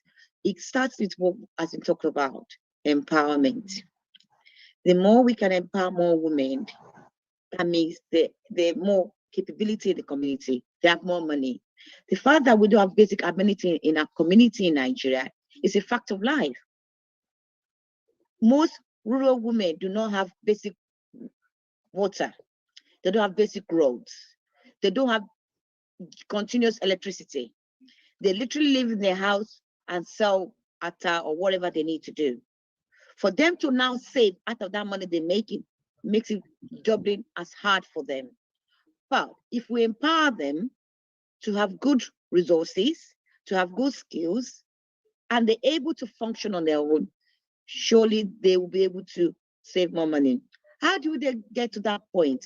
We, the community, like my sisters have said, NASFAT is a pay-set organization, and I hope, inshallah, we continue to be a pay-set organization. What we need to do is empower more of our women and raise the bar. And I think this is where I will stretch a bit for that. We need to raise the bar because we need women in key position to come to the level of being influencer, being a position of authority, to be able to make sure that we have good basic community. There's no need to be a doctor, lawyer, and you're not impacting on society. I owe dearly on that. For instance, like my sister said, oh, doctor, lawyer, magistrate, I owe dearly the fact that I worked hard to get there. But the main reason why I'm a magistrate, for me, I've always said, is to be a role model, to encourage other women that are not born in the UK, like me, haven't lived in the UK for almost 40 years, but I was able, going through the merit of the system, to be a magistrate in the United Kingdom. And those who have empowered me to do that, I give kudos to Almighty Allah. And I use that in a positive way to encourage the young generation to say, actually, the fact that you're not born here, the fact that English is not your first language, does not make you a lesser person than anybody that's born here, or you see yourself differently. So it's going back to the Yalatas. How do we empower them to be able to save more money? We need our women in key position to influence, to impact, to be able to go back to the village and impact their community, to be able to create amenities. Because without that, they cannot save, because we haven't got the amenities in our community. And that's why when I go home, which people will not know who I am, because I am in the midst of my people. I am more comfortable in the midst of my people. I remember when my father-in-law died, may he so rest in China. And I was with those Anwolopo, and I was cooking with them, and people were like, some people were saying, is she really from London? I was be like, Bismillahirrahmanirrahim. I was very resentful of people thinking, because I've lived in London for years, I don't know how to cook, I don't mix with ordinary people. People will not know who I am. I wasn't born with a title. I wasn't born with a silver spoon in my mouth. My parents are working class family from Surulere, Aguda, those who know my father. And I maintain that etiquette of life, what Muslim Islam has taught me. I don't differentiate, and we shouldn't differentiate. But what we need to do is exactly what we're talking. How do we empower them? How do we ensure that we have women can be able to elevate themselves? And the only way they can do is exactly the question you asked, to be able to save, to attain a higher standard of life. And the only way we want to achieve that is if we can, NASFA can take the lead. Let's support NASFA to build local hospitals. Let's support NASFA to build borehole. Let's, we of women who are in position to do Sadaka Jariya, like my sister said, that donate water. Let's work together. And this is why I started on the premise of sisterhood. We as sisters, if we work together, collaborate, partner among ourselves, we'll be able to achieve more. If we work together, we do more in our community. And that is the premise of our society, because service to Islam is humanity. Service is it's not about your title. It's not about, oh, I'm doctor, I live in Ikoyi, I do this. What impact can you make in your community? Those who are alaters or bread makers, they have more value in society, because without them, guess what? People cannot see the front, they are called the front liners in UK. Because unfortunately, like you said, those babysitter, suddenly people thought, oh, hello, who's going to look after my children? Courier service, who's delivering the goods? They're more powerful now. Post-COVID, I've always said they're going to be even more powerful.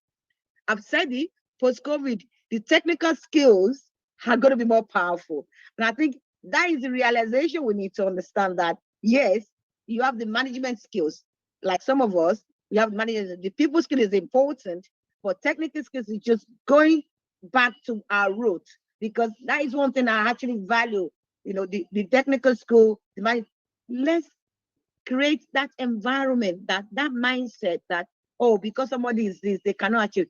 What we need to do is support the society, support our community. Let's support NASFA to be a pace setter to do that. And I would say then, women of influence, wherever you are, they are impactful. Not just sit in your government parastatal and say, okay, I've got there, I'm fine, it's got nothing to do with me. People need to see, especially women who are Muslim that are in key authority. Let's be impactful. Let's show that we're actually there by God has given us that power, that position.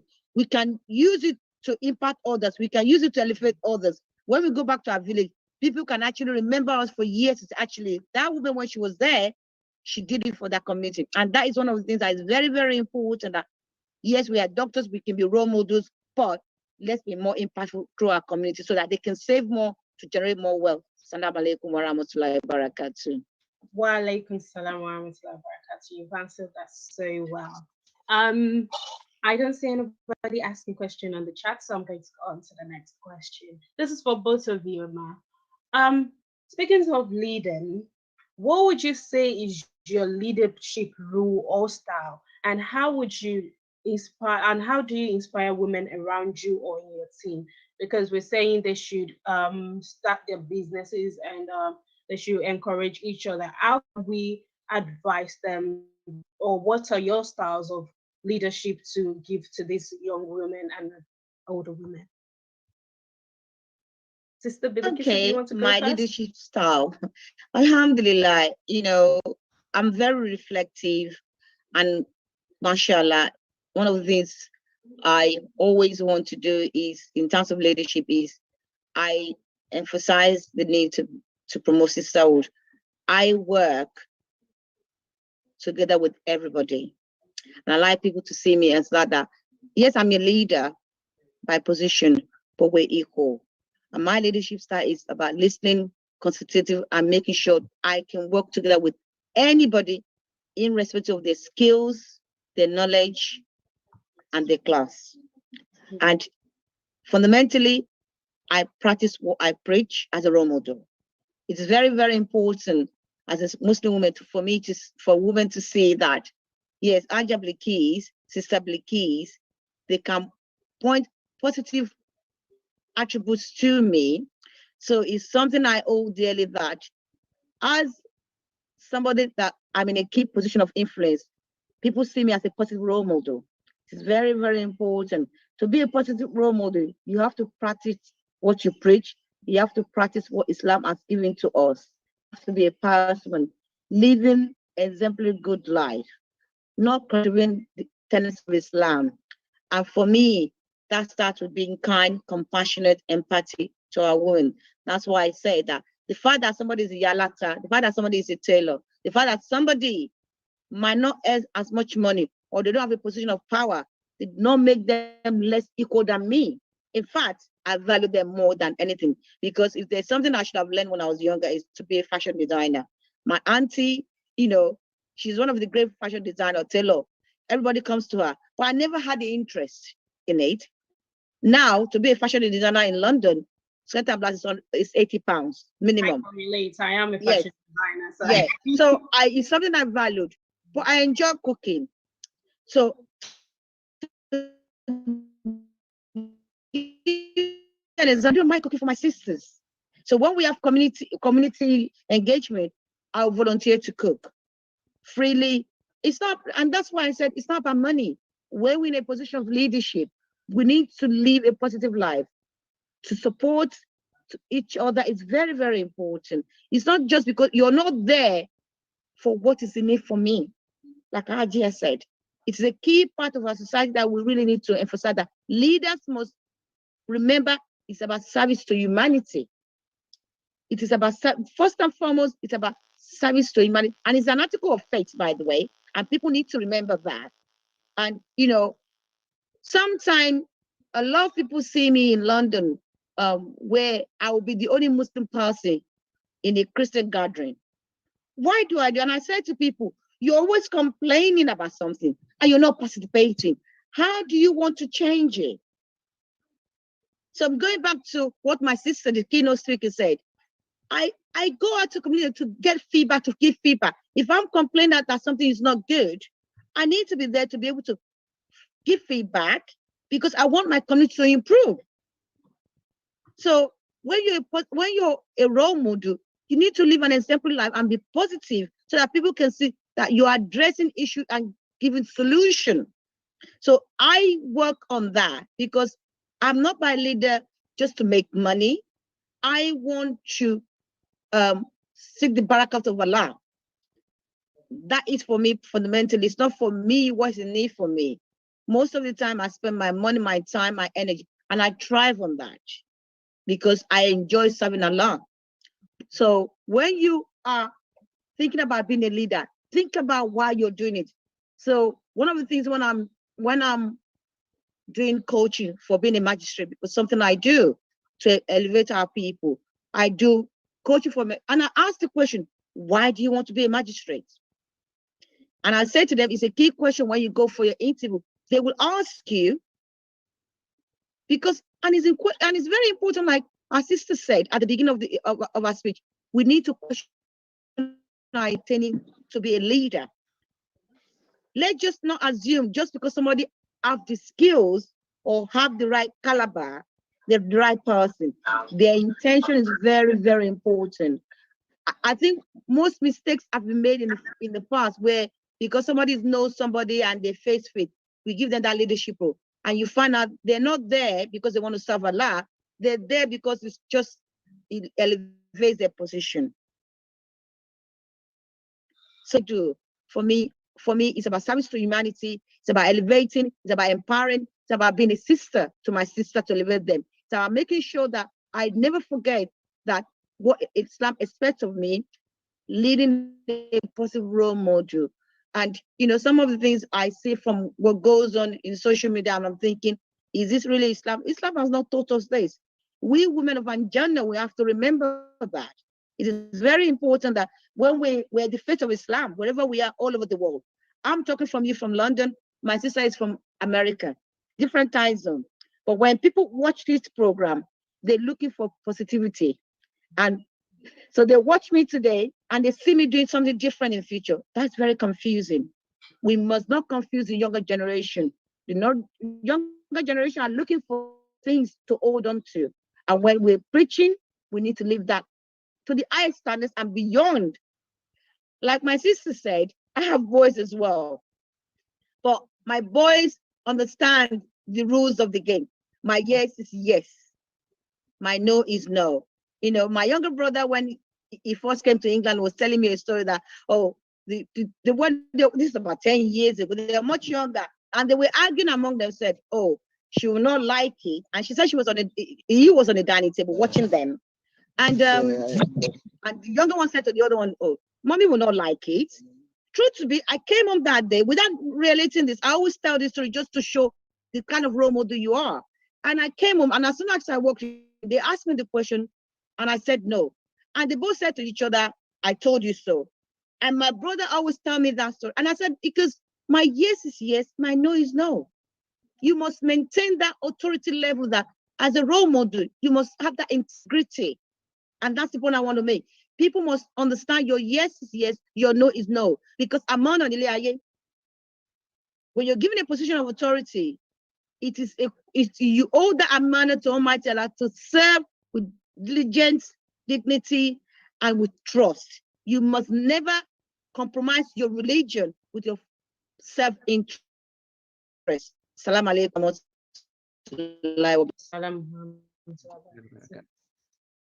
Secondly, Kara, Sister Belkis. Leadership. My value to leadership is really to ask myself, and like Sister Belkis said, and even when I have a meeting, I said, why are you here? People are like, didn't you call the meeting? Yes, but you have a choice to say you're not coming. So your why, and how can I be of value? I don't do anything with, if there's no value, I'm going to literally tell you, I'm sorry, I'm not doing it. How can I be of value? Leadership is not a general manager. Leadership could be your gate man because of the service they give. How can I be of value to you?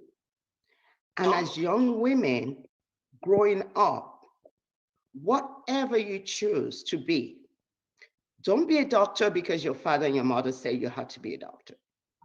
What is your why to be a doctor? Why do you want to be that person? What value would you be contributing to society? Because that's the only reason why we're here. If we know the purpose of our living, of our existence, of our being born, of being human, it's going to be great to be a leader. Is there not be a leader of coordinating this? You have to know your role as a leader to be the coordinator of this interview, of this panel. So we need to be looking at leadership in small steps. Mothers, you're leaders in your home, even though you have a husband. You're the leader of a management. That's why Sister Belkis was saying, like, when I get home or when I'm not there, and that's the same thing with my boys. They have all this conversation. They'll have all this meeting behind your back before you get there. Although they're young men now, they will still have meeting. They have their group chat away from their mom. Then they have group chat with mom. Then they'll tell you whatever they've discussed. Or if I raise something, they'll be like, we already talked about it. We know how you feel. That's leadership. Let people know where you stand. If you committed to something, by all means, follow through. Honoring your commitment. Being in a place of trust, like you said, because once you break that trust, and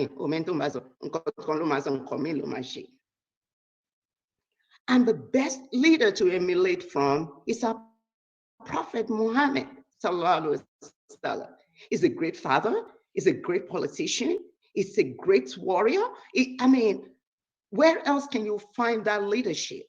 Take yours and really exemplify it.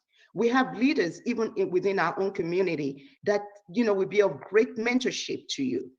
Maybe, one thing that could be done within NASFAT, and I'm sure maybe they have it. Sister Belkis just said she's having a mentorship role. I do that too with medical student or nursing student or those that wants to be community health workers. We do that too. your leadership. I mean, even though I'm in US and I'm among other Muslim community faiths as well, the first Muslim health fair to take place in my community, in my state, was held by me. And when we were looking, when there was grants by the Center for Disease Control to really do this, believe me, when you're among the Middle Easterners, there's so many battles you fight in the Western world, but I make the story short. It's like the different level of Muslims or level they accept you.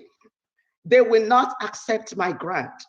They will just not, I mean, I come in, I pray, I go back to work, I do whatever. So after a while, and this was even, you know, just a few years ago, probably less than 10 years of what they accepted, I decided, okay, this is going crazy. This is a community that's far away from community. Health disparities is not just in Nigeria, even though we know that's a financial thing, but health disparities even occur in the Western world, especially in America, between those that has and those that don't have, immigrants, minorities and all that. So I'm like, you know what? I have all these resources. I have all this network. I am just going to show these people what I mean by doing or really getting your community integrated into. Just like sister, I go to other faith organizations. I mean, most of my health fairs are done in churches because they're open to you. So by the time I brought it into, Sorry, sister, you can carry on. By the time I brought the event to my masjid, being able to like places that they wouldn't say, they're like, oh, really? That's what she's talking about? They did not pay a dime for it. All the network, you know, medical schools, you know, top medical schools, Vanderbilt, Meharry, you know, the education system to really come in, and the state and the county. That's the first time they're going to be able to penetrate a Muslim community to hold such event. So when you look at it, it is how do you add value? And by the next time somebody else wanted to do it and they call me and say, what did you charge your community to do that? I said, no, I didn't charge them a dime because they know what it would cost to charge for an event like that. But I did not charge them anything. I want them to see that we need to integrate. First, we need to provide for our less privileged, because you're talking about people that, well, you know, if they're on the board, they probably don't need free health care. They probably don't think about insurance. They probably don't think like, I don't have food on the table. They probably don't think I can't pay my rent or whatever. They don't, because that's of their worries. But we're holding masjid for people that come to mass to pray and do that. And that's what their needs are. That's why they pray to Allah, the basic necessity of life that we as leaders should be providing. Allah said, I give it to you so you can provide to those that I didn't give it to. Not so that you can just be enriching your pocket, the rich. But we fail to fulfill that calling. That's what we're supposed to do is serve. So as a leader, is really, I ask, how can I be of value? And I show that by being present, no matter where I am, is to like, see what it is, what can I do? And I get my hands dirty. Even when I was director working, and people be like, why is she in the kitchen? Okay, I want to show you that I can cook. I'm just not a director that gives you all the menu and as you know, I'll give you all this and that. And you want to kind of act crazy, I can take off my suit and put on, you know, a blazer to come in and show you what I want done. So, and really that is what it takes. Sometimes we need to get our hands dirty. I'm challenging our Muslim brothers and sisters that are in office, that host political office, is to really get off the ladder. You climb the ladder to get to the top. When you're coming down, you're gonna roll down and meet those people at the bottom of the ladder. So step down the ladder and engage your community and pull someone up. Always remember to lift a hand up.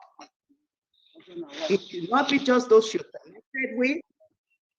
It should not just be those that you know that somebody knows you.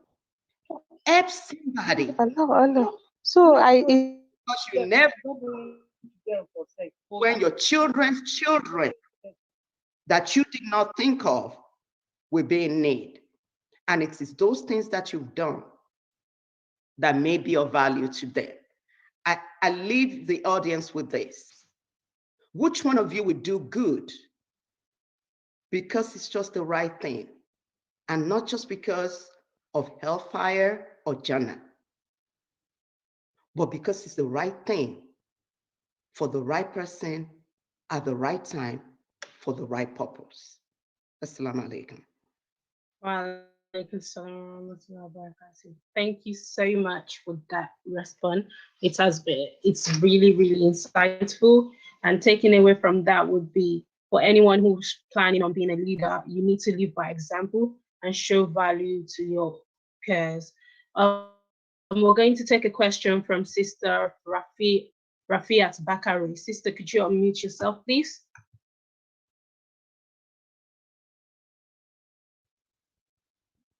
Sister Rafiat.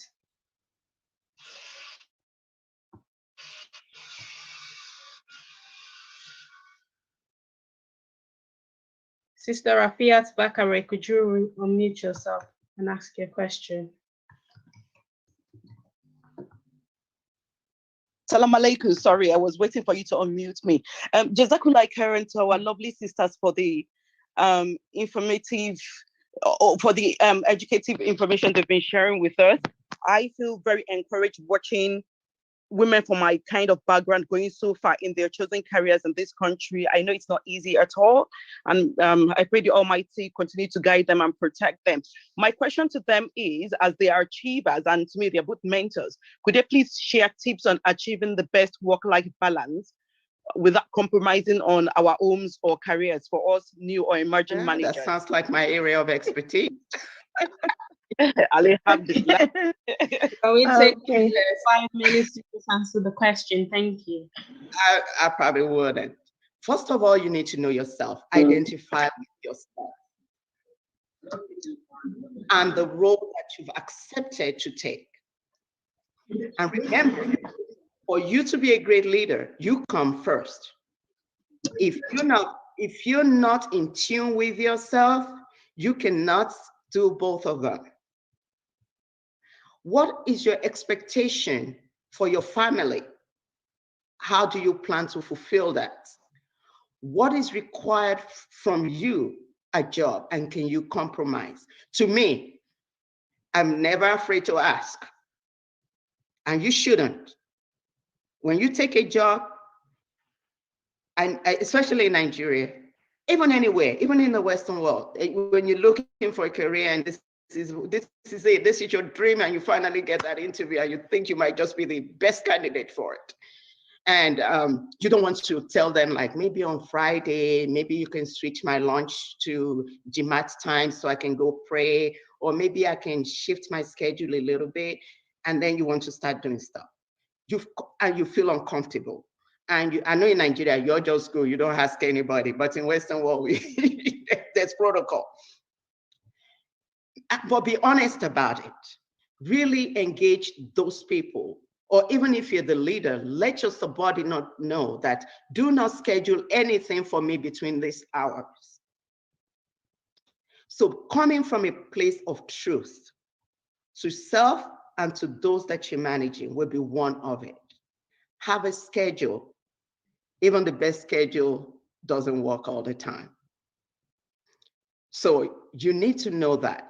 Are you a person that has to have certain things in place, preparing ahead? Especially for women, food preparation is the biggest thing. But if you're in Nigeria, you probably have somebody that does that. In the Western world, I don't. So raising kids is like, you have to really have things ahead of time. We prepare ahead of time. You grind the pepper ahead of time. You boil the meat ahead of time. And then all you do is just toss it together.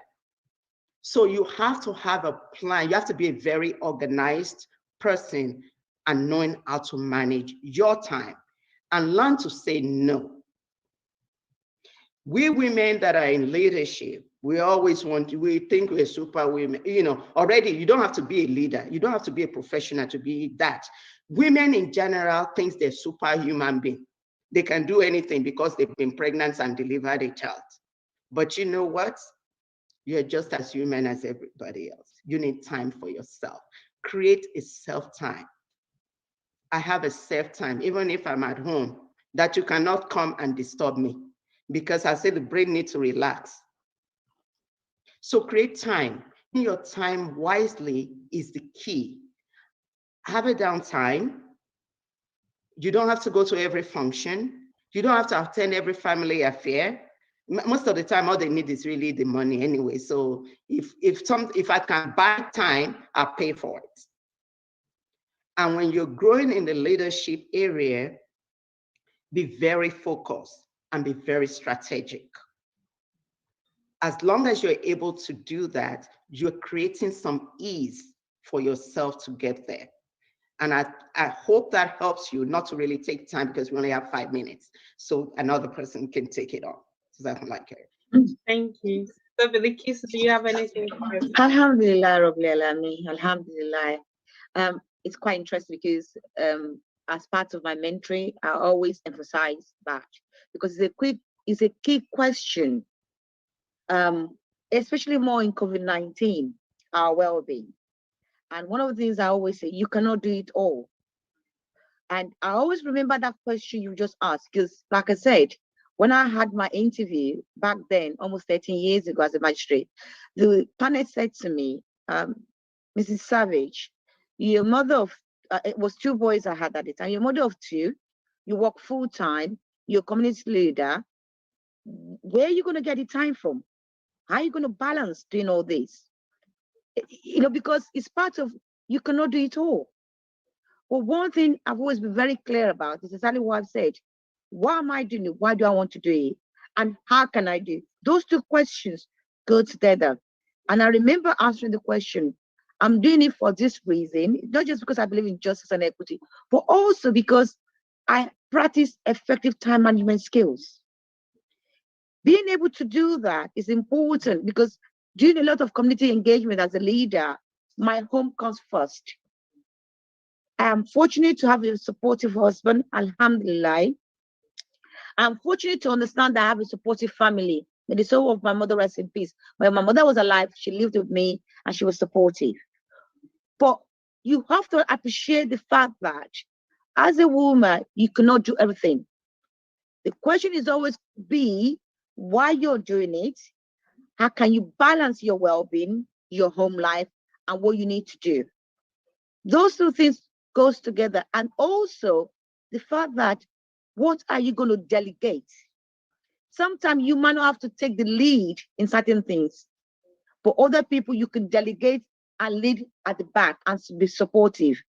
But the key question, and I'm really grateful who's put that question forward, balancing our home life and our personal life, it is very, very important whatever career we choose.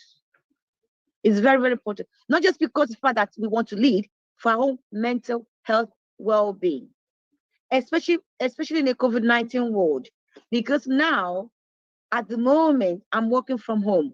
The fact I'm working from home, I'm actually doing twice as hard, because I still have to look after the family mental health and everything, cooking, cleaning, making sure everything is working well. That puts a lot of pressure on me. But what I do is I evaluate what can I do, what I need to do, what others can do with support. That effective management, delegation, and be a realist person that you cannot do everything. And sometimes one of the things I'm always saying to people, when you're choosing a career, why are you choosing that career? Is it because of money, power, or because you have a dedication? I work in the civil service in London.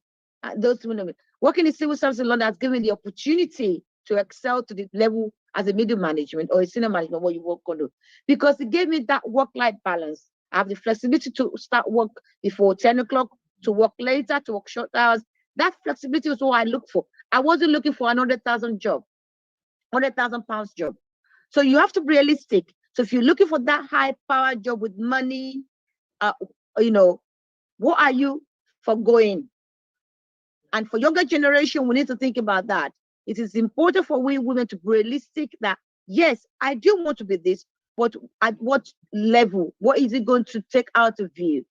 Because if you're going to be traveling, not being at home, how can you balance your home life responsibility if you choose to have a home? Because there's something about having a house.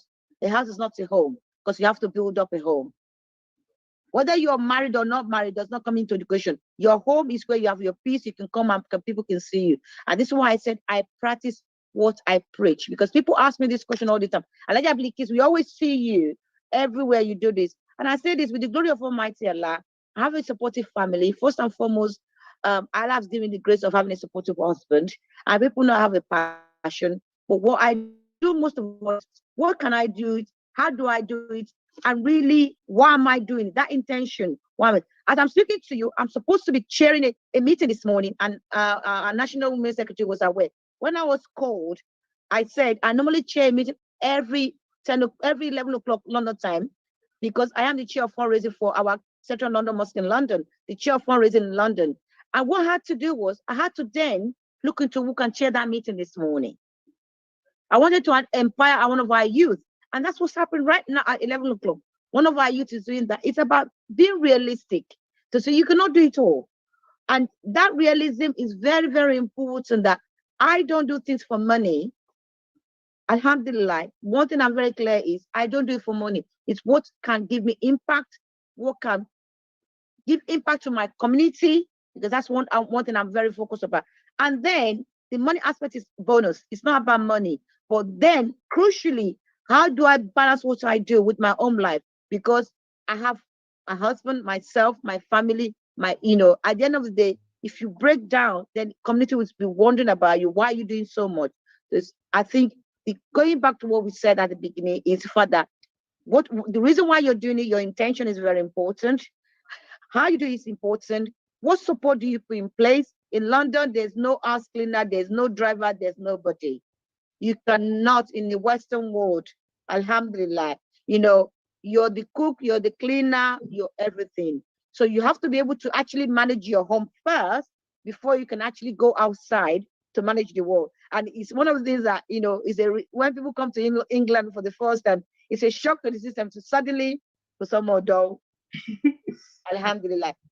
So, tailor, well, if you're a fashion designer, they make more money than you. A plumber earns a lot of money than you.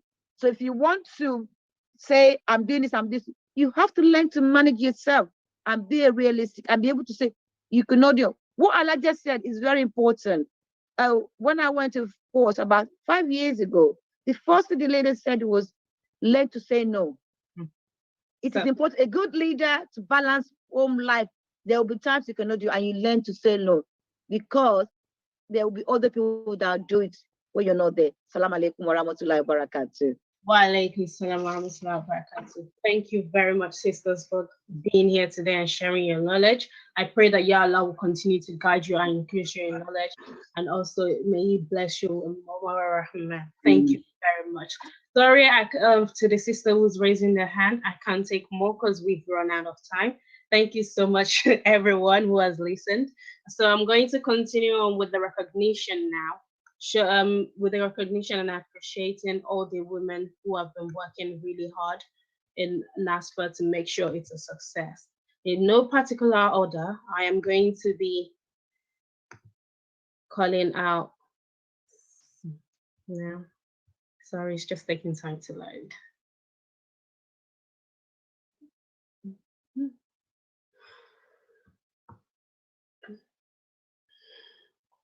Okay, so I'm going to be calling Alhaja Mansurat Adibadro Aremu. She is a consultant in risk and compliance and has been a member of NASFAT for over 10 years.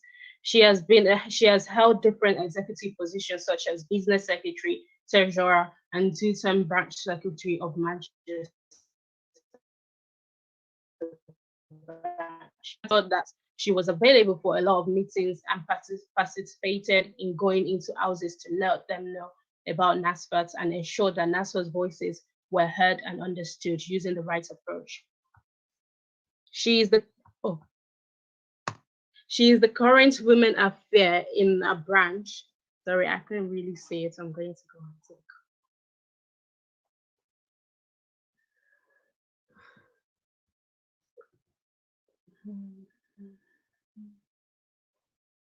I'm so sorry for this. I can't see the thing anymore.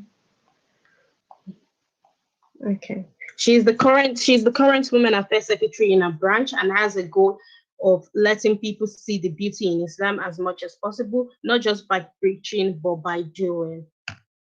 Alhaja Tinuke Lai Muritala. Alhaja Tinuke Lai Muritala has a master's degree in publishing and copyright studies from the University of Ibadan, where she also served meritoriously for 35 years. She has been taking leadership position in NASFAT since 2004 and has served in hundreds of communities committees at branch, and has served in hundreds of committees at branch, zonal, and national level. Mrs. Muritala is a team player, a role model to a lot of people, and has impacted a lot of people's life.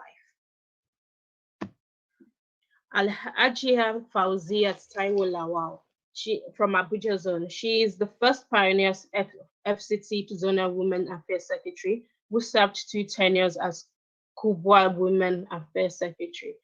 She has received different awards of excellence both at branch and zonal level, and from other Islamic organizations in FTC. Employed in civil service and currently as a serving director in Ministry of Agriculture. She used a position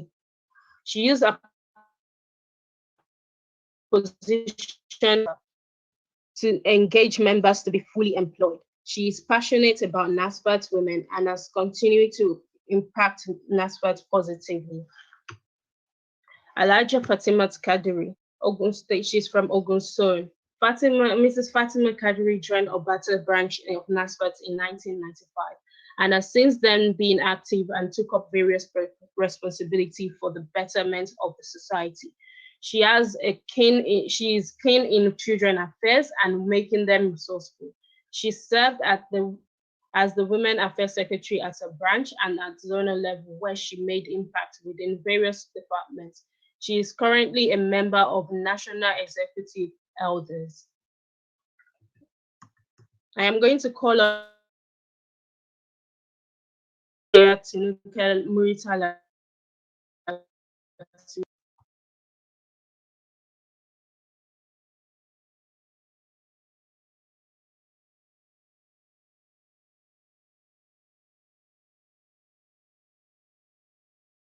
Ajia Tinuke, please could you unmute yourself?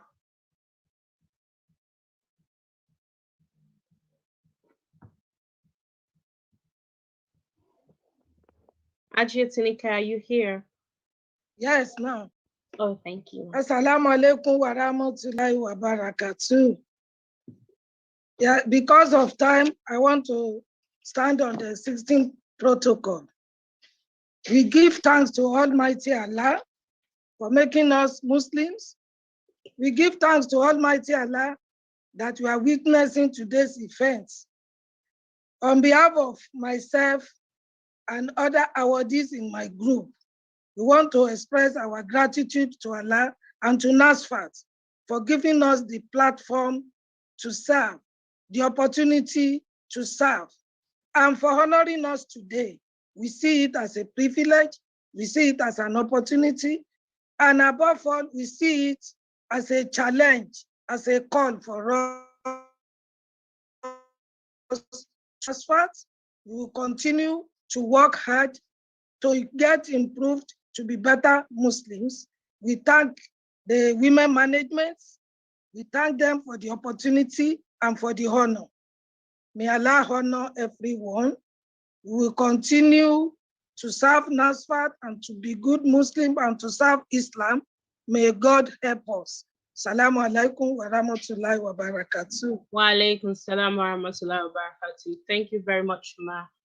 Moving on, moderating the next session is going to be Umalakai Adeleke Lawal, who is going to be talking about the recognition, the self-employment and socio-economic. Assalamu alaikum wa rahmatullahi wa barakatuh, sister. Wa alaikum salam wa rahmatullahi wa barakatuh. Thank you for the pleasant introduction, Sister Zainab. And I must say the panelist section was an insightful and engaging one. I would say we are women, and that is our superpowers. Moving on to the next program of events, we have one of our fathers in the dean who will be taking us through the case study.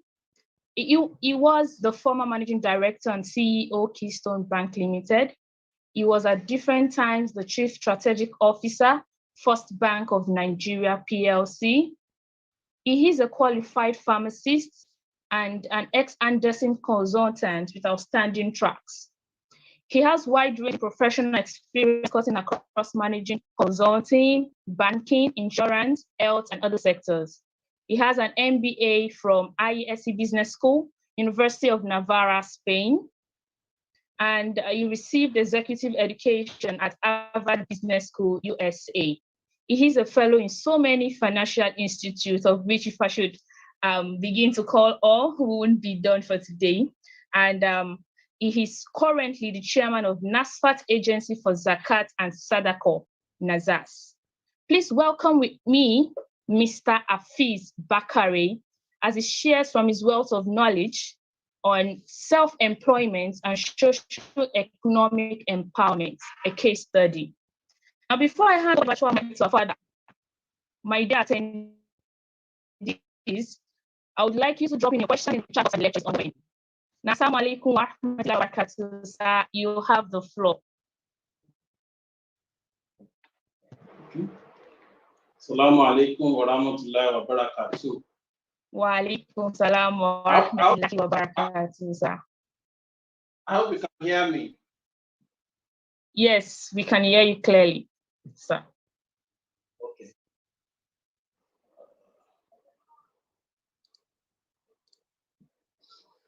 All right. Assalamu alaikum wa rahmatullahi wa barakatuh once again. My name is Hafiz Bakare, as I said. Yes, this is my profile, part of which has been read. I'm former MD of Keystone and fellow of Chartered Institute of Bankers and a number of other institutes. I'm chairman of NASFAT Agency for Zakat and Sadaqah, so I'm a member of the family. And the last point there is the thrust of my discussion, which is about long reach and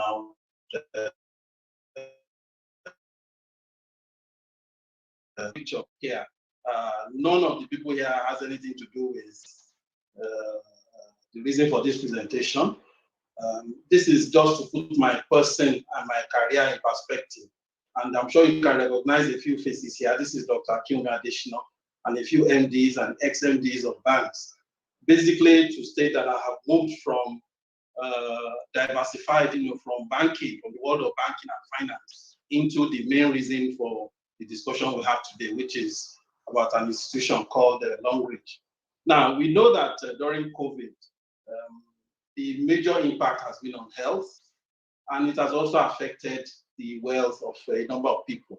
Otherwise engaged individuals have had issues with their personal economy, and the economy of the country itself has been significantly impaired, even though we are supposed to have come out of recession, but there are still challenges.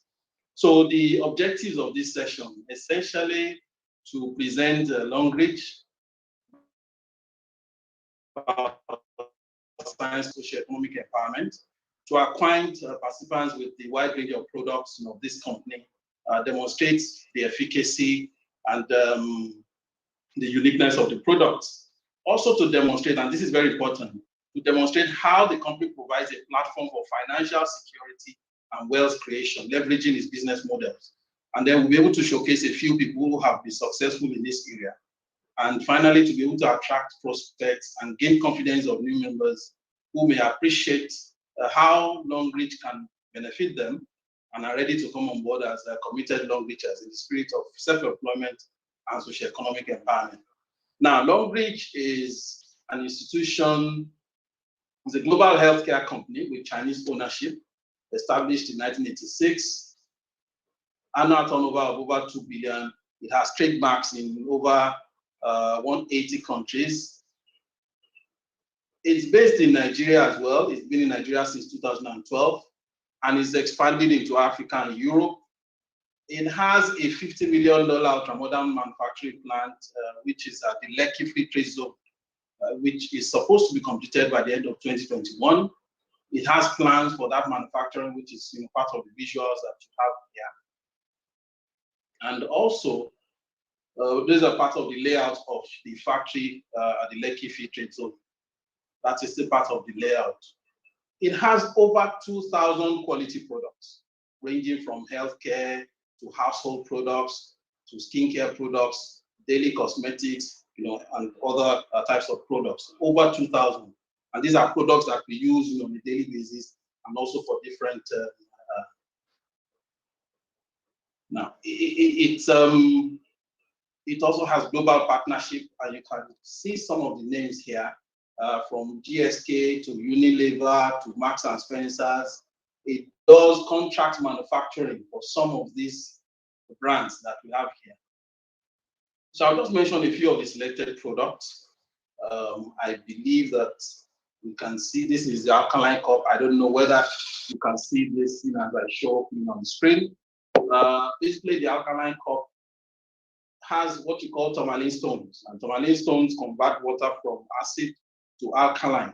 And you know that in the body system, we need acid in the system, but then it gets to a point where it becomes injurious. Cancer, for example, feeds on sugar and acidity, and it helps in the remission of cancer, based on the testimonies of a number of other people who have used these products. The water is also rich in zinc, and as been said before, I'm also a pharmacist by training. So I'm apart from being a banker, I'm in tune with the science behind some of these products that we have here. By the way, Zemzem water is also rich in zinc, just for us to know. There's also Cordyceps militaris. If you can see, this is a sample of that. It's a natural antibiotic. It also helps, in cancer treatment, in the remission of benign and malignant tumors. It helps, sexual performance in men, and it helps diabetes. The toothpaste, which is almost like, you can see that like the flagship product. I'm sure maybe we can see that. The toothpaste has antibacterial and antifungal activities. It contains sodium benzoate, which is an antifungal agent. Contains xylitol. Xylitol helps in managing dental caries, and it has carcinogenic properties as well. Then you have what you call the bamboo soap. Again, a sample of that I'm raising up here. The bamboo, the carbon in the bamboo absorbs dirt from the skin. It removes excess skin oil. It is used for moisturizing, and it has antifungal and antiviral effects as well. I'm just showcasing some of the products. You have this as another flagship product, which is the Super Clean Napkin and sanitary pads for women. And it comes in different, for light flow, for normal flow, for heavy flow, and you also have the panty liner. But what is unique about the product is that it has anion strip, and the anion strip helps in managing the anaerobic bacteria that comes when you have the menstrual period of women. It eliminates odor, itching, and all the other things that come, after as a result of menstrual flow. Then there is also the energy shoe. What it does is that it stimulates blood circulation in all the internal organs of the body. As you can see, there's a correlation between what happens to the soles of the feet and different parts of the body. And if you also note, there are times when you touch parts of your feet and you feel you have certain effects on different parts of your body, then you know that there's a connection between that. So based on a certain technology that leverages these parts of the body, you have the energy. So this is just an idea of the range of products. Like I said, there are over 2,000 products of this company. These are just a few that we're showcasing. So that is for products. Then the business. Like I said, this is a case study for socioeconomic empowerment and self-employment. So why are we calling people to this? People who are successful do not reach their goals alone. You are not actually successful if you don't help other people succeed. So why are we inviting you? People are at different stages of their careers. Some have retired, some are about to retire. As a result of COVID, a lot of people have lost their jobs, or some are just waiting in the wings, and a lot of institutions are thinking of how to manage costs, and the first casualty will be the staff experts. You have people who are also already comfortable and wealthy, and they are looking for other streams of income as a result of the fact that some areas where they make money have been eroded. And on a larger scale, it also helps individual members to actualize the objective of gainful self-employment and socioeconomic empowerment. We believe that with what is happening now, it is important that you have, in general parlance, you say it's a side hustle. It's the new job security, no matter what you're doing, whether you are in paid employment at the moment, or you are in some kind of self-employment, you can expand and have some side hustle. And it doesn't matter, you have to be, even if you have your goals as to what you want to do, you can be stubborn about your goals, but be flexible about the methods by which you achieve that, which is where this institution that we're using as case study comes in. It works on what you call the referral, two models. There's the referral or network marketing model. And I know when many people hear network marketing, it's like, no, this is not something we want to do. But it's basically referral, and that's the company's traditional model, which is unique. That is where it has made its success as an institution. People enter at different levels, with the lowest being something that requires less than 100,000 naira. And that is the model that takes a member to what is called the star director level, and people advance at their own pace. So while you have some who have made star director in 1 year, or even less than 1 year, some others have taken 2 years, 3 years, 4 years, even 5 years to make star director. So people grow at their own pace, and you are not under any pressure. But what is important to put this in context is the fact that before you get to star director level, which is what you call 1-star director, and I will explain the different levels of star director. But before you get to the 1-star director level, you must have earned over 100 million. And I repeat, before you get to 1-star director, you must have earned over 100 million naira. And by the way, I mean, if a business that would be of value to a former bank CEO must be something that is indeed, very important. So there is also the investment model for those who do not want to do referral, and that was introduced sometime in 2018. As the company was moving into parts of Africa and Europe, it requested the participation of investors to buy franchises of whole countries or regions, which qualifies them for percentage of sales from that country or region. You have some people, those that we call long reachers, and I call myself that, who participate in only one model, while there are people who combine both. Okay.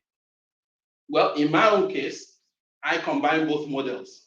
So I am both in the referral system, where I am a Diamond 6, and I will explain what that means. And I'm also an investor in the company. And one of those investments is that I'm responsible for Angola. And I wish, like I said there, I wish that I had taken the network marketing or the referral side more seriously before now.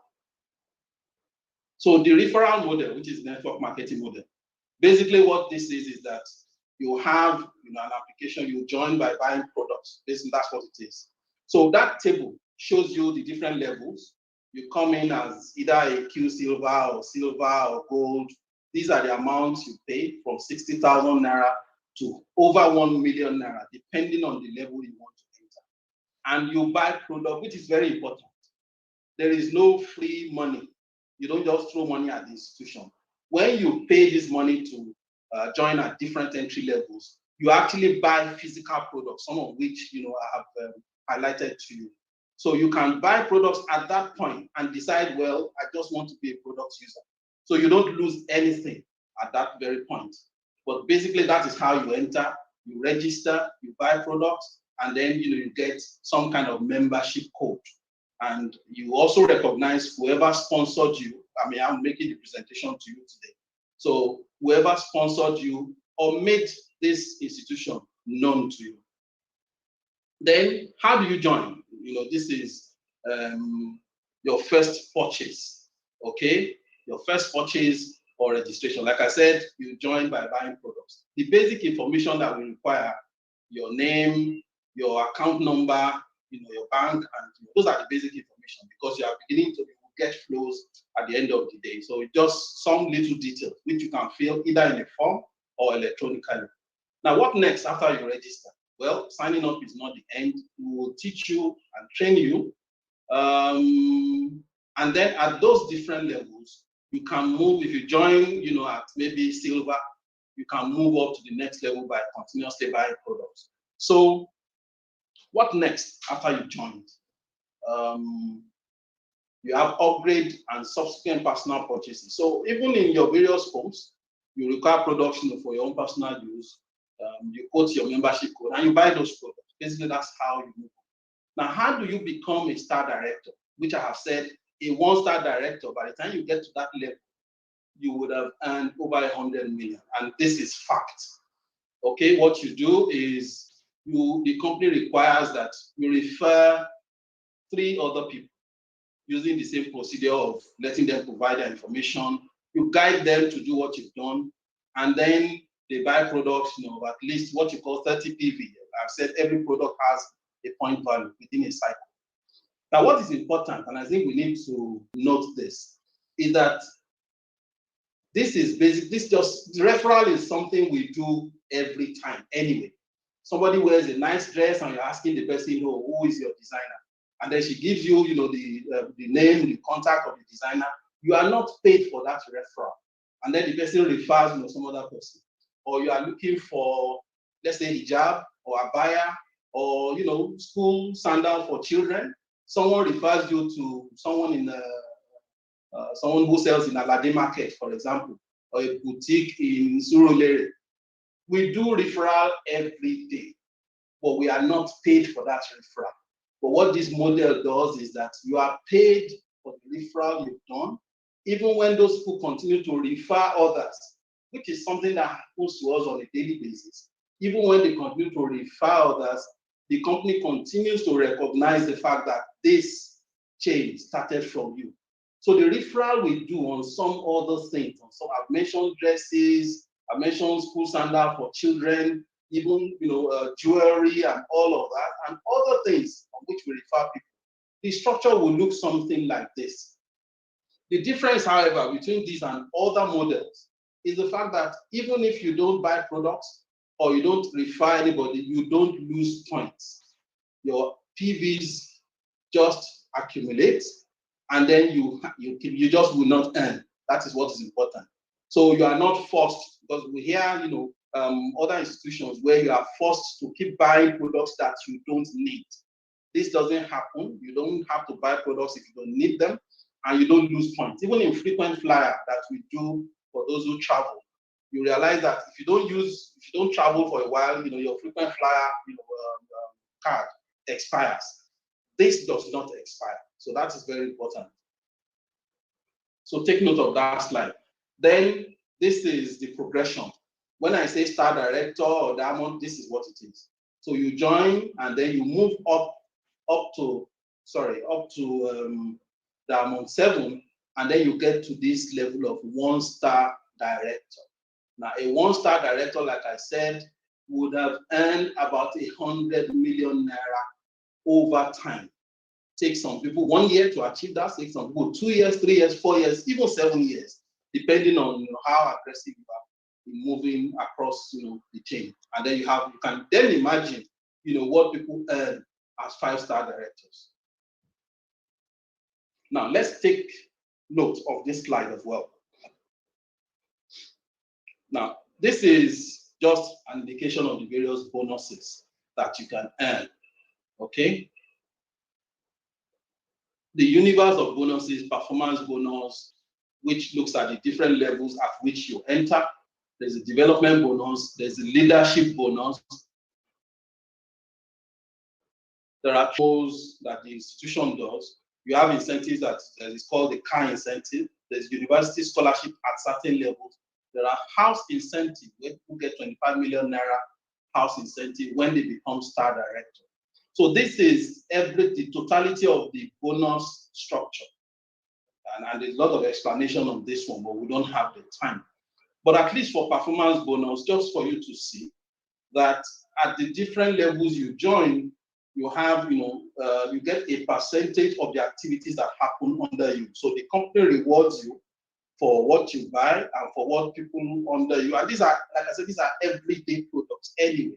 So it's a question of switching your brand, and the company recognizes the fact that you have referred, other people, which we don't get paid for with some of the things that we do or the referrals that we do on other products. Let me just move quickly. So basically, you need a maximum of 3 legs. We call it 3 legs, those 3 people. There is no time pressure. That's why some people will be star director in a year, some will make it in 2 years, 3 years. You are paid on a weekly basis or monthly basis, depending on the particular bonus that in question. You are not mandated to buy products, but it is good for you to service your account on a monthly basis. And I use that word advisedly.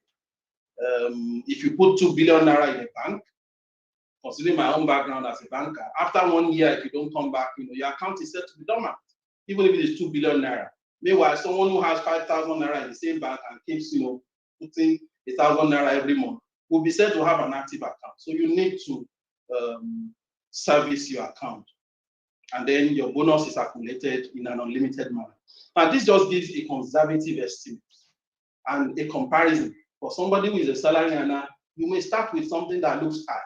You're a salary earner, and this is what you earn as a salary earner. But when you compare someone who moves into self-employment with a long range, and then you realize that yes, these figures look very small compared to a 500 naira, 500,000. But as you go in the chain and people join over time, and the referral, you refer 3, and then 3 refer, the next 9, and then it goes like that. You see significant increase in the earnings.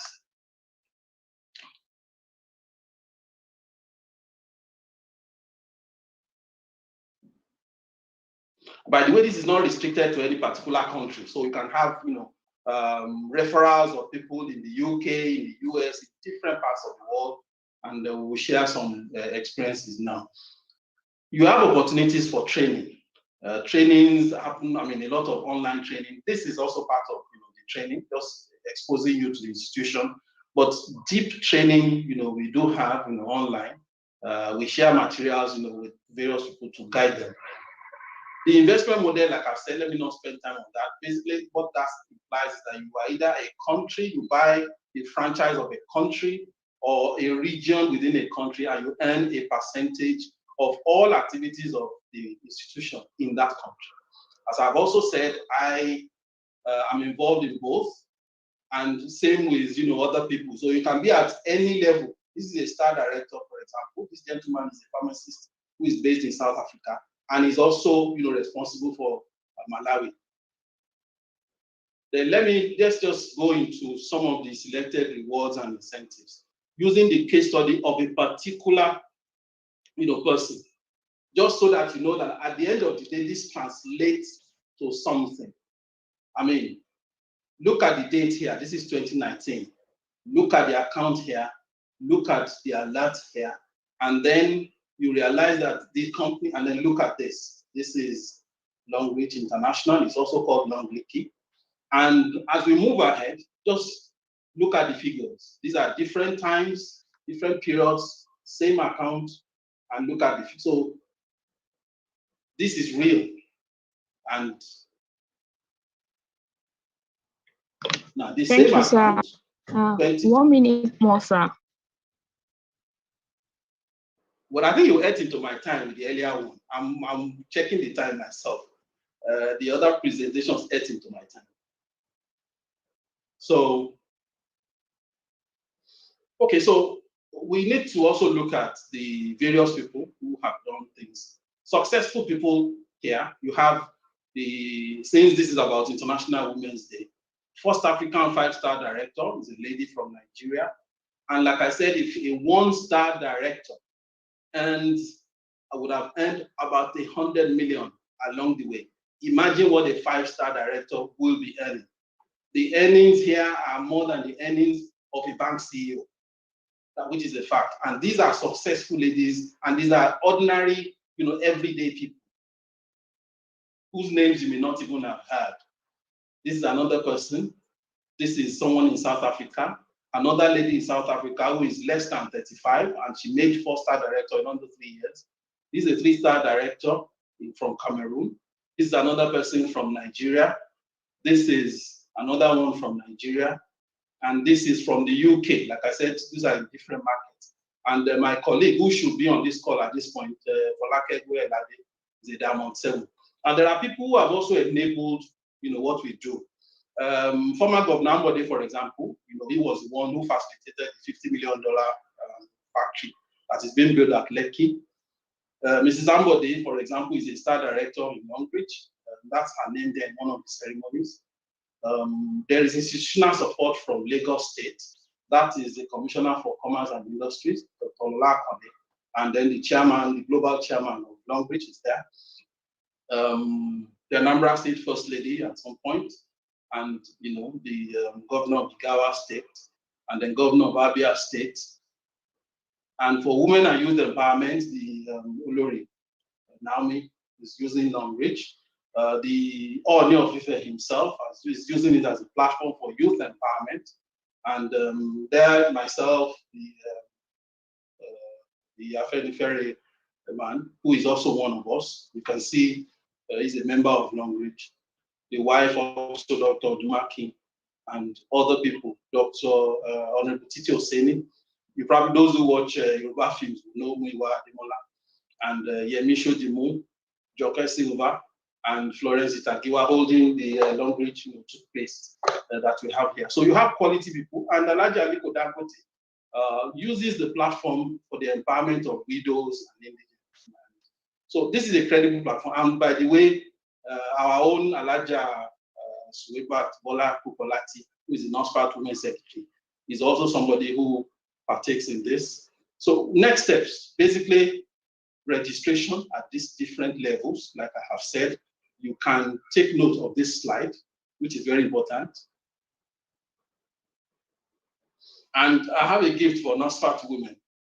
The first 3 participants at this forum, the first 3 to register at not below silver entry level and refer at least 3 other people at the same silver level before end of this month will get a cash reward from me. That's apart from the regular compensation plan of Longbridge. That's where you pay into. The parting shop basically is that you shop only to become a member, or you get paid because you ask your friends to buy, which is something we do with other products at all times. Some people have been part of this and have not been so successful because they joined and just simply believe that money will start flowing. It doesn't work that way. You can't climb the ladder of success with your hands in your pocket. There has to be some consistency. But this works. And 2 major reasons why I want you to join is health and wealth. And if there's anything that COVID has impacted on us, is the issue of impairment of health. There are people who die from COVID from what you call comorbidities, which is that it is not even the COVID itself that has killed them, but the fact of they have what they call underlying diseases or comorbidities. So for health and for wealth reasons, this case study company fits very well for giving us a better life and better future. And when you are wealthy, if you have enough, then you pay your zakat. Coming back to my position as the chairman of NASFAT, women can also pay zakat if they have enough wealth to do so. So thank you very much. Please take note of this slide because this is beyond this program. There's going to be contact. Yes. These numbers are not just snap this. I've tried to manage within the time frame, but I hope that you've been able to get the basic gist of this. Yes, sir. Jazakumullahu khairan, sir.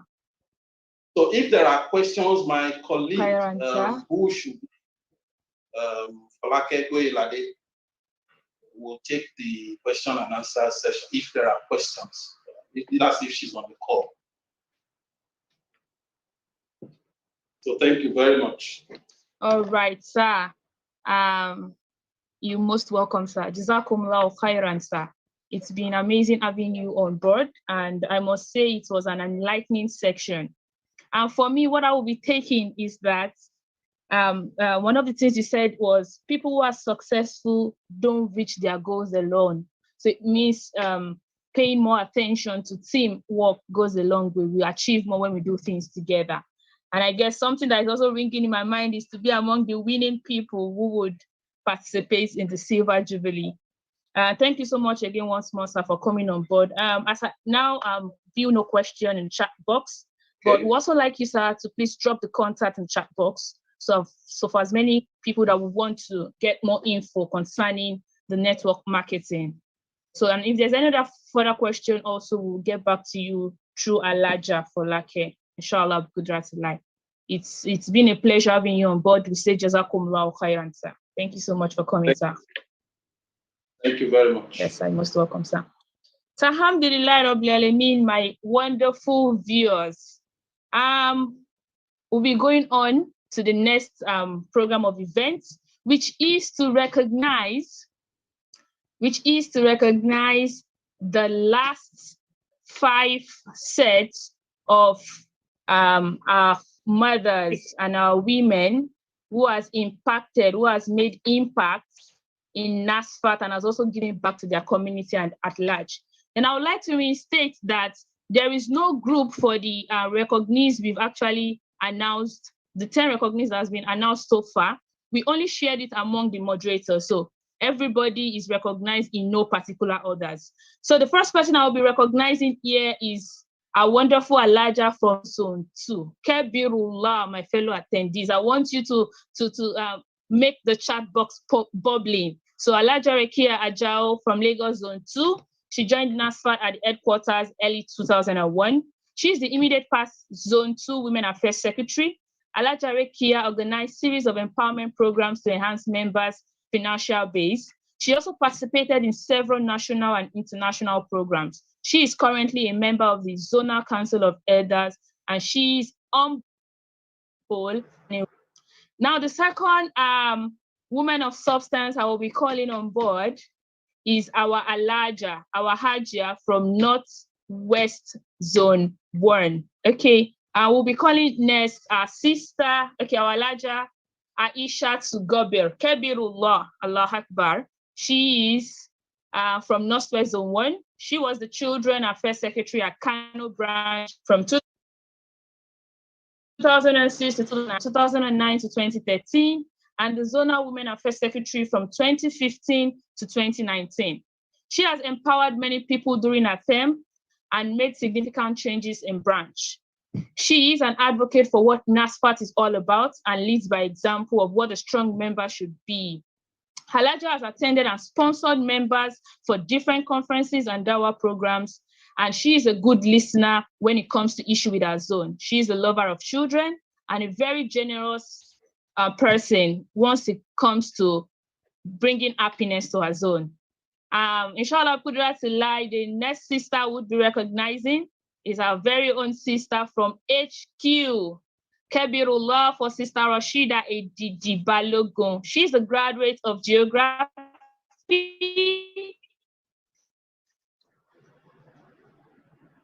from the Primary University. She has over GSK and she's currently a people manager.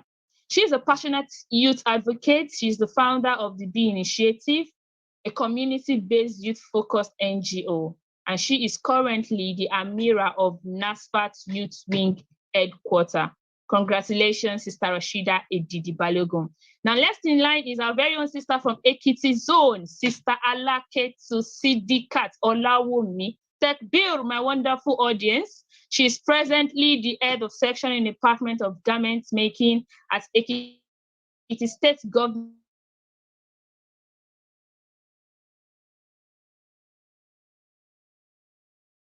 Technical College. She has as parasitology option. Since joining NASFAT in 2002, she has made remarkable impact on the growth of the society till date. She also is the Business Affairs Secretary of Ado Ekiti branch. Congratulations, Ma. And next in line to announce is our own very sister from Oyo Zone, our national mama. Kebirullah for Sister Fauzia Adewumi.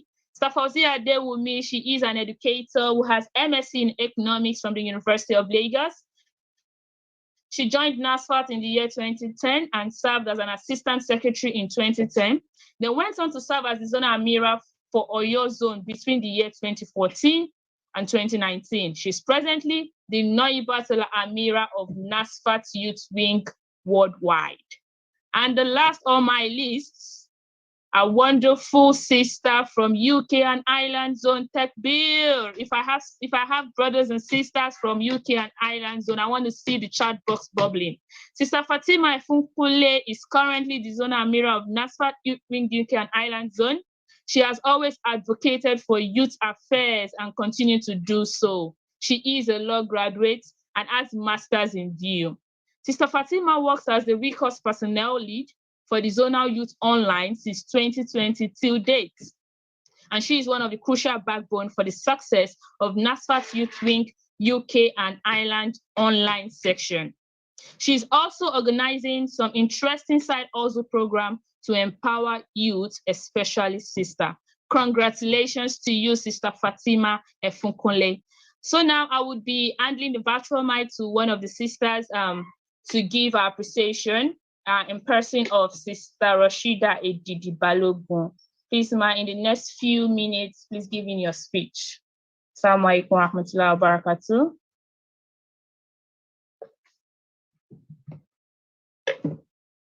Sister Rashida?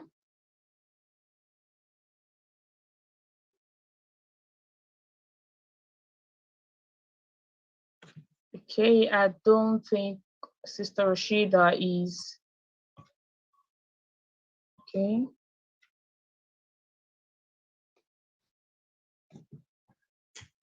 Sister Rashida, can you hear me?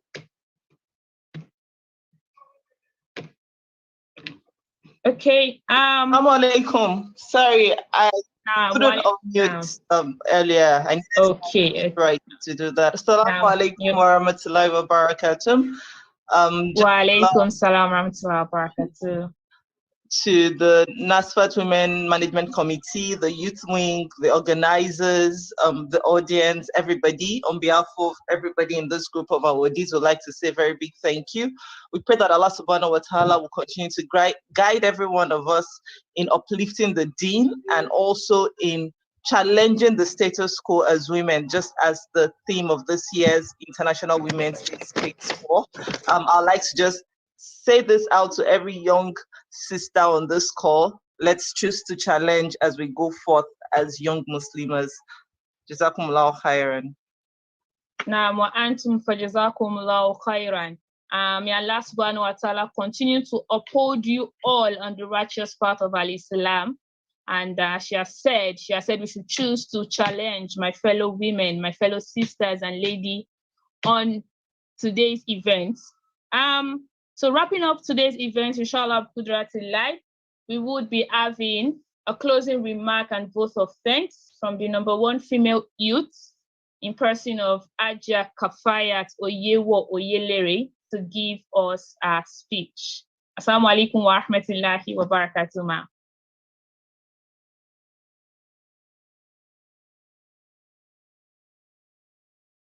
Amira, please, can you please unmute your mic?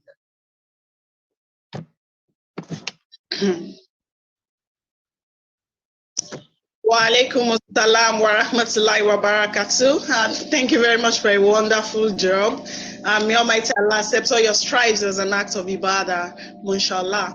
Before I take my vote of thanks, and we would like to share a very short video clip of our set of our mothers and sisters that has been recognized. So I'd like to call on Brother Ibrahim KG to please share the video. طلع البدر علينا من ثنيات الوداع وجب الشكر علينا ما دعا لله داع طلع البدر علينا من ثنيات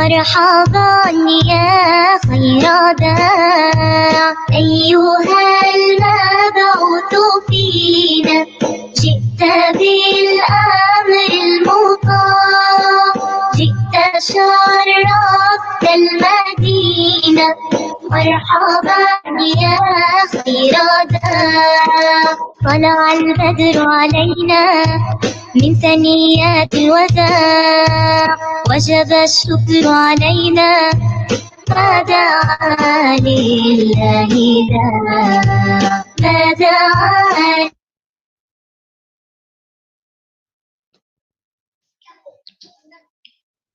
Mashallah bi Kudratullah. Yes, that was awesome. Alhamdulillah Rabbil Alameen. I give all praises and adoration to Almighty Allah, the King of Kings, the Lord of Lords, the most beneficent, the most merciful. I say Alhamdulillah Rabbil Alameen. And first, I give thanks and praises and adoration to Almighty Allah for sparing our lives, making us human beings, and making the commemoration of the International Women's Day 2021 a success. I want to give special thanks, special appreciation goes to our guest speaker, starting from Mrs. Tegilola Adiola. That your presentation was really wonderful, and I'm really very sure that a lot of us have a lot of take home from your discussion. We also want to appreciate our panelists, Mrs. Abaliki Savage and Dr. Bola Ajibola. Thank you very much for sharing your time and your knowledge with us. I also want to say, I want to say Jazakumullah khairan to all the members of the NASFAT National Executive Council and the Youth Executive Council. I want to say thank you very much for being, for always being supportive, for helping us to stage this program. May Almighty Allah accept all your stripes as an act of ibadah. To all women management committee members at the branch, the zone, and the national level, may Allah reward you all abundantly. To all members of NASFAT Youth Wing, especially sisters, I want to say thank you. Special appreciation goes to our wonderful moderators. Honestly, you have done wonderfully well, and I pray that Almighty Allah is going to be with you at every point of your need. International Women's Day Committee 2021, all recognized more than that participants. At this point, still am a fact that we did not arrange recognition in any particular order. We had to pick and share the way it's convenient for us, and so everybody, we are just the objective behind this is to say Jazakumullah khairan to you all for all you do, that we are seeing what you do, and we want to believe you are all our role models, and we want it to be a source of encouragement to everybody who is just upcoming to contribute their quota financially, spiritually, educationally, and morally to the upliftment of NASFAT, to the upliftment of Islam, and to the upliftment of the society at large. May Almighty Allah continue to be with all of us. May Allah accept the price as an act of ibadah. May Allah continue to be with all of us. Thank you very much. Jazakumullah khairan jazaa. Now, Antum for Jazakumullah khairan. Thank you so much, Ma. And so, putting today's NASFAT Women's Wing in collaboration with NASFAT Youth Wing, commemorating International Women's Day 2021 to an end, we would be having the closing dua by one of the members of the National Mission Board. So permit me to welcome Brother Afiz.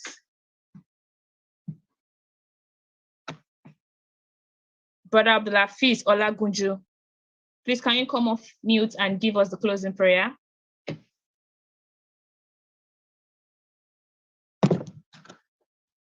Okay. Assalamu alaikum, Brother Afiz. Okay, probably he's having issues with his network. Inshallah, Kudratullah, to give us the closing prayer, Brother KG, please can you help us with that? Brother Ibrahim KG, the closing dua, please.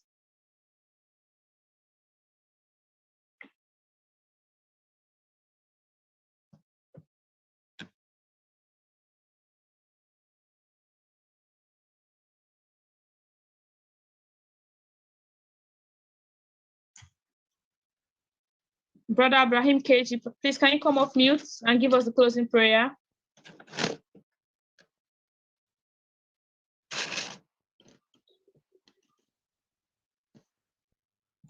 Assalamu alaikum.